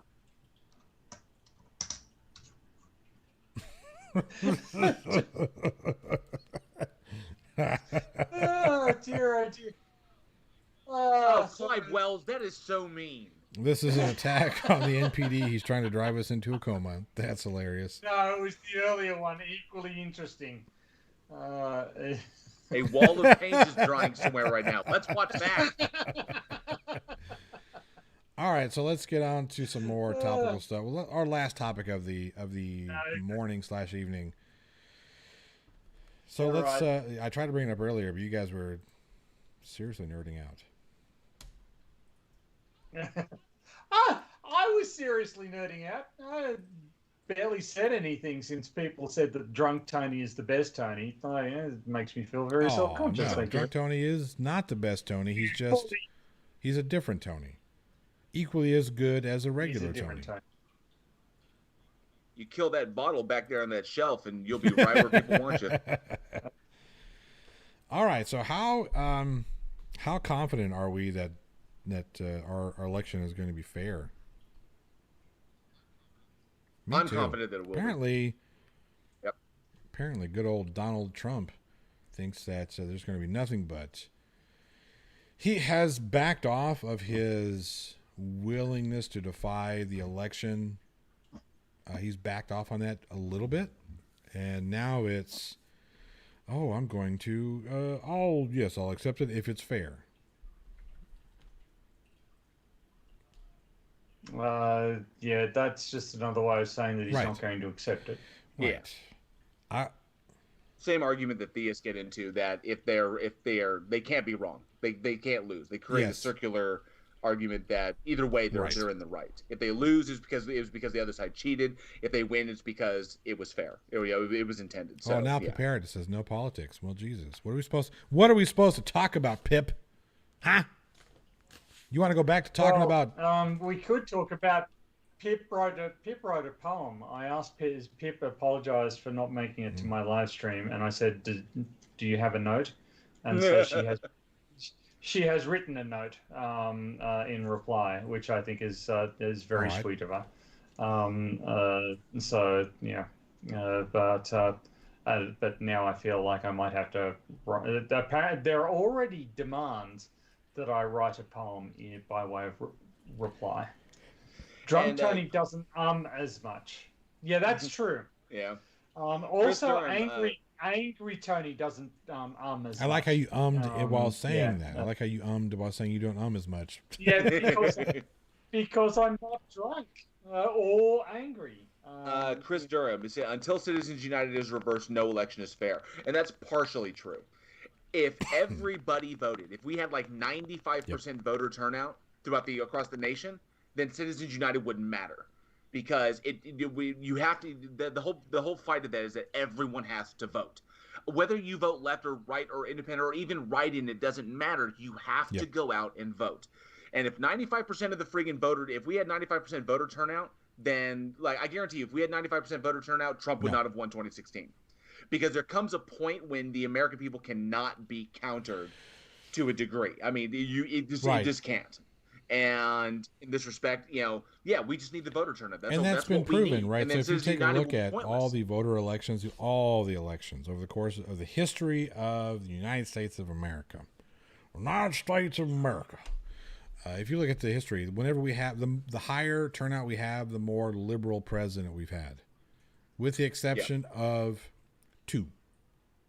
Only twice. No. Those weren't exceptions. We had lower voter turnout when Bush magically defeated Al Gore, and then when the Florida fiasco, that was fucking weird. And then when Donald Trump magically defeated Hillary Clinton. Those are both lower voter turnout rates. When we have higher voter turnout rates, it's been historically a left-leaning or a more liberal-leaning president. And the thing is, it doesn't have to be 95%. It only has to be, I think it was 62% on average. And how fucked up is that? I think normally we get we talk about high voter turnout rate when we're over 50. The reality is that the election is over, right? Everybody's decided what's going to happen. And it's just a matter of waiting a couple of weeks and seeing what the result actually was. At this point, short of Jim Comey coming out with another announcement of some sort, there's really nothing that can happen that's going to impact. Trump voters are going to vote for Trump. People who don't want to vote aren't going to vote, basically everybody's decided who they're going to vote for at this stage. People who describe themselves as undecided are just in denial. They're either not going to vote or they're going to vote for Trump. They cannot seriously be entertaining a discussion at this stage. I know that everybody has to go through the motions and and sort of drum and work it out. But at this stage, it's too late to achieve any significant change in the outcome. Man, I've been shocked by the amount of effort the Lincoln Project has put towards shutting him down, shutting down Trump. Which is, I've seen the Lincoln Project put out ads before. They put out attack ads, but never to this extent. Like, not this extreme. I've seen at least like 8 or 9 different ads that pretty much showcase Trump's idiocy. They've never taken a stand like this against anybody, not like this to this extent, which is pretty impressive. Well, to me, I think that no individual who loves the United States and what it stands for should be capable of tolerating Donald Trump as president. And so it doesn't surprise me that there's quite virulent criticism coming from the Lincoln Project and a bunch of other people. I've started seeing stuff in my YouTube feed about Republicans who regret voting for Trump, and sort of these individuals who look into the camera and go, this is the reason that I hate Trump. I voted for him in 2016, but he's not going to get my vote this time. And I mean, and this is because, of course, there are people in the Republican Party who do care about the state of their country. And I don't know what they were thinking back in 2016, because to me, the Donald Trump's flaws were no less obvious back then than they are now. In fact, in the 4 years since he got elected, I've been surprised actually that there hasn't been some cataclysmic moment where he's just pressed a button or given an order and things have gone a base over apex in seconds flat. The fact that he has not crashed the country into a ditch, instead he's sort of slowly draining it of life. I think that surprised me, because I was kind of thinking, he'd start a war with North Korea or, get into a war with China or something like that. He was going to find something and he was going to fuck it up. But he's managed not to do that. He's managed to sort of, make it this far, which actually surprised me a little bit. But it was obvious that he was ill-suited to the job before he got elected, but now it's just more obvious. Well, great. Let's do destruction testing of the country so that you don't have to vote for Hillary Clinton. I think one of the big turning points. I mean, we could cite all these horrible, all these terrible things he's done, or these very, very stupid things he's done. We can mark them as turning points, but I think there was. I felt a shift. Especially in rhetoric, when the right suddenly got quiet and the left got more vocal, when word got out of unmarked federal vans grabbing people off the street and taking them away, and then when you hear about that, your mind automatically goes to the rise of Nazi Germany, your mind goes to V for Vendetta, when people are just getting black bagged and taken off the street, and we have, Adam Sutler up there in the freaking, up there in the White House trying to be the new chancellor. And, that's where my mind went. And that's exactly, and that, I could see, Trump wants to head in that direction. That's what he wants to be, the high chancellor and, or the emperor of America or something. I don't think Trump really wants to be in power anymore. I don't think he wanted to be in power from the beginning. I think that. No. He didn't want to be in power, but he didn't want to. He didn't want to win the Republican. I agree. I think he was using that as a advertisement campaign to bolster his. I don't know. I don't know. I don't. But if you look, he was in negotiations for a new contract regarding The Apprentice, and he wanted to argue that he should receive a pay rise. And given that from the data we have, it seems to be his only source of income over the past decade, that was quite important to him.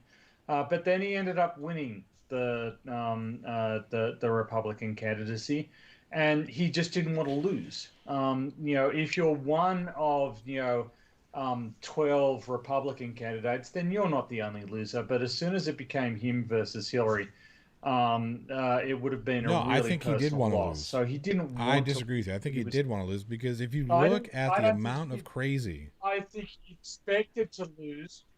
I think he expected to lose, but I don't think he actually. I have to disagree with you there, because if you look at the amount of crazy that came out of his mouth at the very beginning in the Republican nomination side, there were some things that he said that were a little outlandish and kind of weird and like quirky and whatnot. But as that field was thinned out and the herd got down to fewer and fewer, like that's when the crazy stuff that he was said would just ramp up and up and up and up and up and up and up. Like the whole thing. Well, that's the thing. It worked. But it's almost extreme to the point of that's what it looked like to me. And then when he gets into, well, now it's Hillary versus me, I don't think he really wanted to be president, because if you look at his reaction when he won the election, when he was president-elect on election night, he came out looking defeated. Hey guys, you're the president-elect. And he was like, his shoulders were slouched, and he was looking at Melania like, oh, crap, I actually have to do this now. He didn't want to do it. If you take that into account, and think of that mentality, just keep that mentality in mind when he deals with certain political heads, because obviously there are political heads in the across the world. Some will have more power, some will have more influence than others. So like the president of Montenegro, is the president of Montenegro. Still a lovely country, still a really, really nice guy. But shove him out of the way. Let's get in front of there, get in the picture.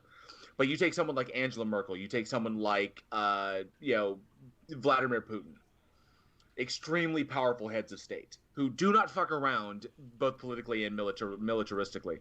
And that would explain why his reactions to some of these people, because smaller people are smaller people, but these legitimate career, long-term public servants, or or a psychopath like Vladimir Putin, who given that, why he comes out of those meetings looking like he just got bent over and taken without lube every time. He just looks like he has just been put away, just run hard and put away wet. Just like he's got his ass kicked. He's like, because he's not built for this. He's not made to do this. All right. Well, I'm not sufficiently familiar with that look to necessarily recognize it when I see it. I put the picture up last time. I put that picture. Who comes out looking like I took this thing, and Trump's behind him like freaking Reek in Game of Thrones. Yeah. Well, that's true too. The problem is that Donald Trump is a deeply flawed individual. He's and he is very easy for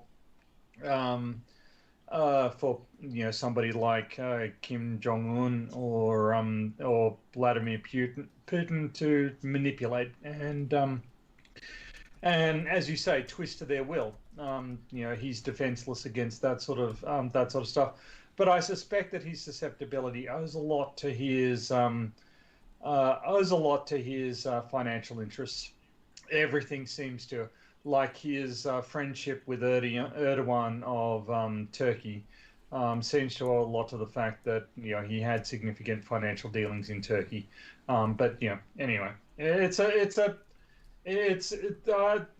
think that he's a reality tiff. But there's a line from Game of Thrones. Everybody is fond of quoting Game of Thrones, but there's one line in it where Littlefinger is described as being willing to burn the kingdom to the ground so he could be king of the ashes. And I'm pretty sure that Donald Trump will, if he loses, he's just going to make a complete stink, claim that it was rigged, and he doesn't care what damage this does to the country or the political process or anything. The sole purpose will be to salve his ego so it doesn't look like he actually lost, so that he can pretend. His ego cannot actually handle one-on-one losing, and if he had lost back in 2016, which as you say, every perhaps he didn't want to, but he was preparing even in 2016 to say after the election that it was rigged. Right. To say after the election that it had been interfered with. He was going to claim that it had been that he had been cheated. Right, but I think at that time it was going to be more of a show. Like, oh, that's just the way he could save face in the midst of that loss, but still like, all right, cool, I lost because I didn't want to win. I don't want to have to actually do this shit. Now I think he's so entrenched in it that he has nowhere to go, but I have to try and cling on it. Maybe there's like a subconscious saboteur going on there, but I don't know. Well, I think he's also in legal difficulties. If he loses the presidency, he can certainly, he certainly will pardon himself and see whether or not that works. I don't know if he can. Is the problem? It doesn't matter. Yeah, he's going to do it anyway. I mean, he's going to require that the Supreme Court adjudicate this point and tell him no, you can't do that, and then let the trial start. he doesn't care, right? He doesn't need it to stick. He just needs it to take time, and and just hope that people lose interest in persecuting him. But he is in quite a bit of legal trouble. I can tell you, the state of New York has not lost interest in going after his ass. No. They want him bad. Yep, and they're going to have to extradite him to get him there, because he's now a resident. He's now legally a resident of Florida, and if you think he's voluntarily going to New York State, you've got another thing coming. So they're going to have to extradite him if they want him to face charges, which means that he needs to be brought into custody in one of these other states. I don't know the technical details of how that might happen, but you can bet your bottom dollar that he's already thinking about how he's going to avoid the shitstorm that comes in case he's losing. Yep.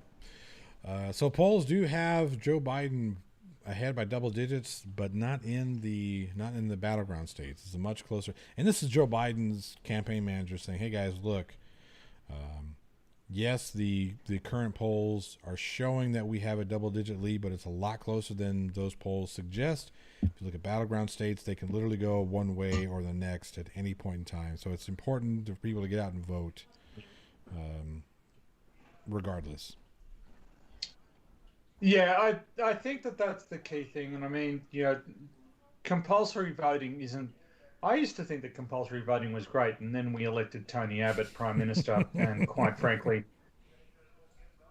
it was at that point that the world went to shit.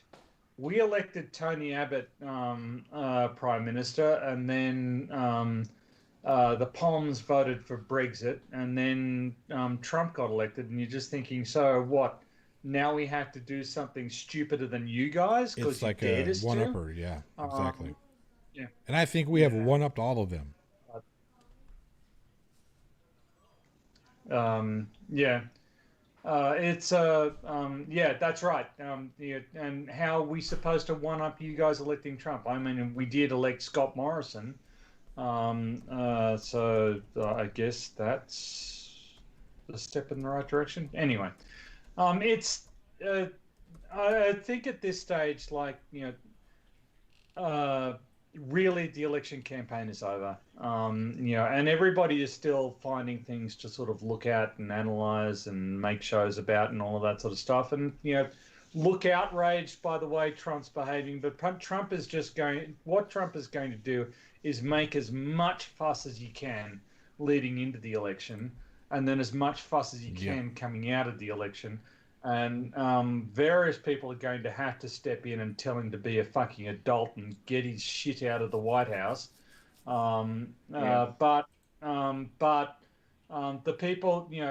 people who actually run the armed forces, for instance, are not going to listen to this deranged proto-fascist when he tells them that they have to suppress opposition groups or whatever.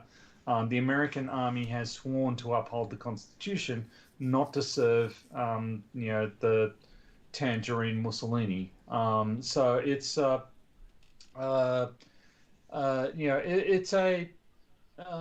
So I think that he's going to muddy the waters. He's going to throw tantrums left and right, so that he can look his. It doesn't matter how implausible his story is. He just needs to be able to look his supporters in the eye and go, "We were robbed. The system's unfair, and these people just stole the presidency from us." That's the out. That's the out that he wants at this point. And his supporters are going. His supporters seem determined to believe whatever he says.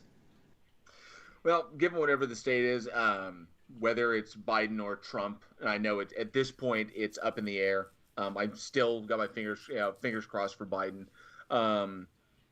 but I've actually been looking at the Senate a little bit more, because looking at where that's heading, it looks like we may flip Dems may flip the Senate, which is a very good thing.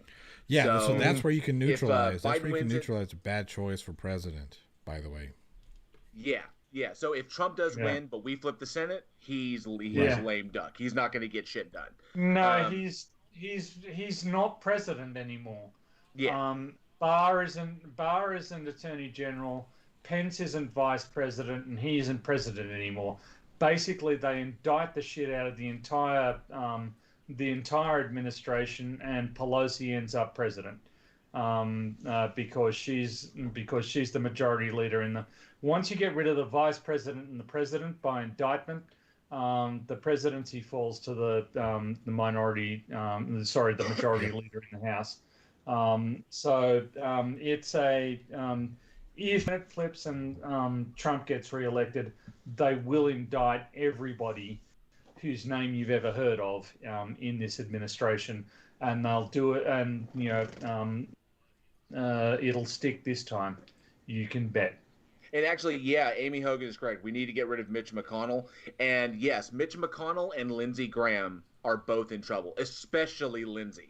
Lindsey Graham is in real trouble because his Democratic opponent is eviscerating him across the board. Not to mention the $47 million. I mean, his fundraising has been just insane for what he's gained to try and topple Lindsey Graham. And I think Lindsey is out. I think Lindsey is done, and I think it's a little bit closer with Mitch, but I think Mitch may be done as well. I'm going to be a turkey-necked Republican until the day that I'm no longer in office, and then I'll still be a turkey-necked Republican, just the one that nobody, really cares about. Just, I would actually impeach him too. I think, the standard of behavior that Mitch McConnell has shown in his tenure as majority leader of the Senate is nothing short of betraying of the public trust, and I think that he deserves to be impeached by the Senate for his behavior. But I don't even listen to his recommendation. But what depresses me most about this entire situation is that the nerd police department are inactive while we're discussing the details of politics. Where are they? Think of the children, nerd police department. Step up and do your duty. You're actually calling in for the nerd police? I am calling the nerd police in. I kind of think we need we can stray too far into comic book arcana, and by too far I mean wherever the fuck JL went just before we changed. Jesus, man, I had no idea that Vertigo was in any way associated with DC before you mentioned. I just thought they were like Dark Horse or something like that. Oh yeah, Vertigo's an offshoot. They're an offshoot. Don't start. And I kind of think that I'm at risk of another swirly. Jessica G was saying that I will end up inside Daniel Pratt's water heater if I continue down. Nerd Angle's right. Defund the nerd police. Defund them. JL put half the forest to sleep with his nerd shit. That's funny. All right, we've got about another 15 minutes, give or take, so we'll start winding it down. Give everybody their opportunities to shellac themselves all over the place. Mm-hmm. Shellac. Well, yeah. Who do you want to start? You know what? Let's go with Irish Demon. Irish Demon, tell us what you got coming up.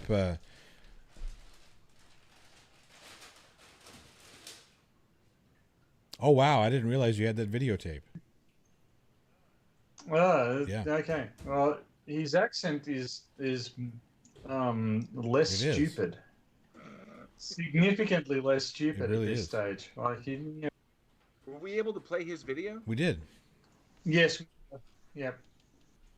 Oh, I didn't see it. It was him in a bubble bath telling Nathan Thompson that this is a bath and he should take one. Well, because I saw it kind of pop up on the screen, and I saw Irish in a bubble bath, but I didn't see it play. So, yeah. All right, let's go with Mr. Let's see here. If I had to pick an innie or a mini, which one would it be? An innie or a mini? What? Yeah, if I had to pick an innie or a mini, which one would it be? Innie? All right, you go ahead there, JL. Oh, okay.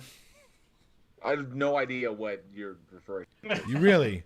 I think it might be a penis joke. It is, yes. I'm not entirely certain. He's suggesting that you don't have a penis, that you have some sort of orifice in the crotch area, and he's suggesting that I have the mini, which is a really small penis. Shall I go? Do you know what a penis is? It's not an innie. Do you know what the crotch is? It's not an innie. It's not an innie. It's like a turtle head. Okay. Jesus Christ. So it's just like a snapping turtle. It kind of retracts and then So it's kind of like the xenomorph, right? With the extensive. It looks like a vagina until it turns into a dick. Okay. Oh Lordy. Oh dear. Yes. Tina Jones, cue the silence. Nerding was right. Turtle. Yeah. All right, go ahead, JL. What do you got coming up? Yes. Okay. So yeah. Thank you all so much for coming out and checking us out. For Beardsmen is always fun. Sorry we missed Irish Demon. He's on vacation. But thank you everybody for listening to us rant. I apologize if I put anybody to sleep with my nerd rant there. As far as personal stuff going on, I have finished the script for the original Flat Earth Flyer, so I'll be putting that together. It's going to be a little bit of a different video, a little bit. I think I'm going to try and play more to the comedy side of that because it's funny. It's ridiculous shit. So that should be coming out here pretty soon. As far as Week in Horror goes, we this week we have director Richard Oakes, who directed the horror film Hosts, which is on Amazon Prime right now. If you haven't seen that, definitely check it out. It's a pretty sweet little possession horror. So director Richard Oakes will be joining us on the show this week. That'll be a fun one that will release on the 25th. As far as that goes, check out my shit because it's decent. I think it's cool, and I want you to sub to me because I don't even have 300 subs, and Daniel Pratt has more subs than me. Not anymore. This is not the thing it should be. He doesn't have. Well, he does. I mean, maybe I have more. I think I have more, but Week in Horror does not have more than No. Daniel Pratt has like 5 now. I thought he got his channel back because I checked it again. It was like 285. I don't know. Who knows? Who cares? Who gives a shit? But anyway, check me out. You can check out my channel, JL Warren. You can check out my podcast, which is If You Love Horror Movies, Week in Horror, youtube.com/Week in Horror. And I hope you dig it there. So, yeah, thank you so much. Love you guys. All right, PH, I'll put the D in Tony. Go right ahead. So, thank you to everybody for participating in and contributing to my reaching 1,000 subscribers. Really happy with that. And on Monday in American time, I'll be playing D&D with Fight the Flat Earth and Vishanti and Charisma and a few other people. So keep an eye out for that. The Nerd Police should be there in force. They were the last time.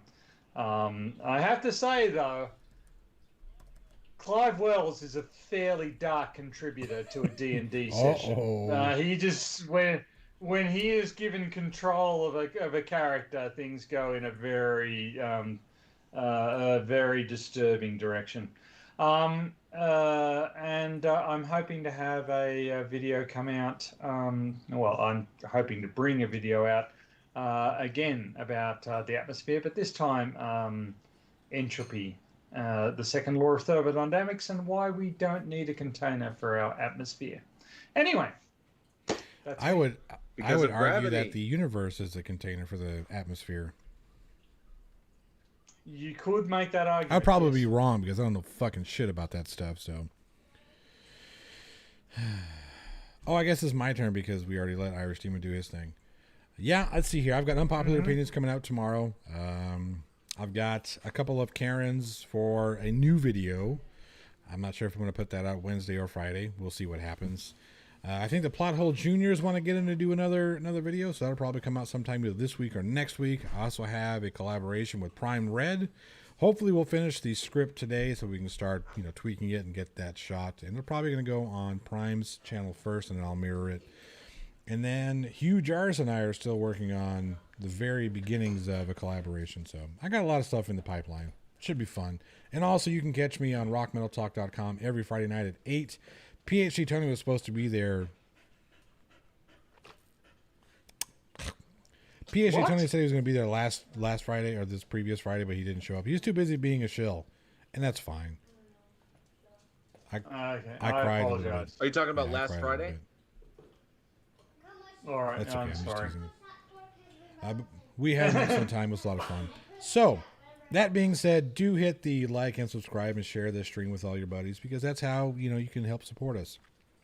I have linked everybody's channel on the Beardsmen in the description of this video. So if you haven't subscribed to them, do that. Head over there. Give those guys a subscribe because we do this every Sunday. It's a lot of fun. And without the chat, it just wouldn't be as entertaining. Wouldn't be anywhere near as entertaining. You guys absolutely will kill it out there. So thank you very much. Yeah. I do think, Johnny, I may have found a theist who will debate me. So possibly on Facebook, there's a possibility. So I'm trying to hook them up, trying to coax them out of their little hole so they'll come and defend themselves. But yeah, they're a big Bible. He was like, they're a big Bible. If you read the Bible in its entirety, then you'll realize there are no contradictions. I've read the Bible in its entirety like 4 or 5 times, and there are at least 30 contradictions in the New Testament alone. Yeah, it's bad. Yeah. Not to mention, I got like 50. Oh, go ahead. Sorry. Well, they can't even agree on his lineage. There are at least 2 verses. At least 2 verses in Proverbs, consecutive verses, that directly contradict one another about whether or not you should listen to a fool or engage a fool on his folly or something like that. One says you should, the other one says you should never. Yeah, there's the 1 Peter 3:15 is that one should always have an answer when questioned about their faith. They should always be ready to answer any questions or defend themselves in that respect. And the other one is the pearls before swine. You know what you're talking about.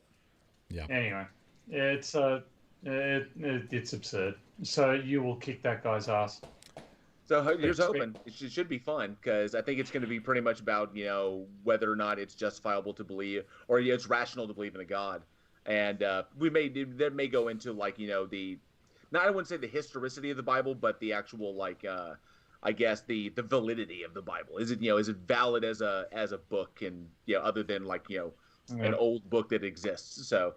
It should be, hopefully, if they say yes. So we may get to see it be on my channel, or Johnny may host it on the Plot Hole. So no, we'll host it on your channel. Clive says that he's never the Bible and never will. I assume that he means that he's never read the Bible, but his poor literacy skills may explain why that's the case.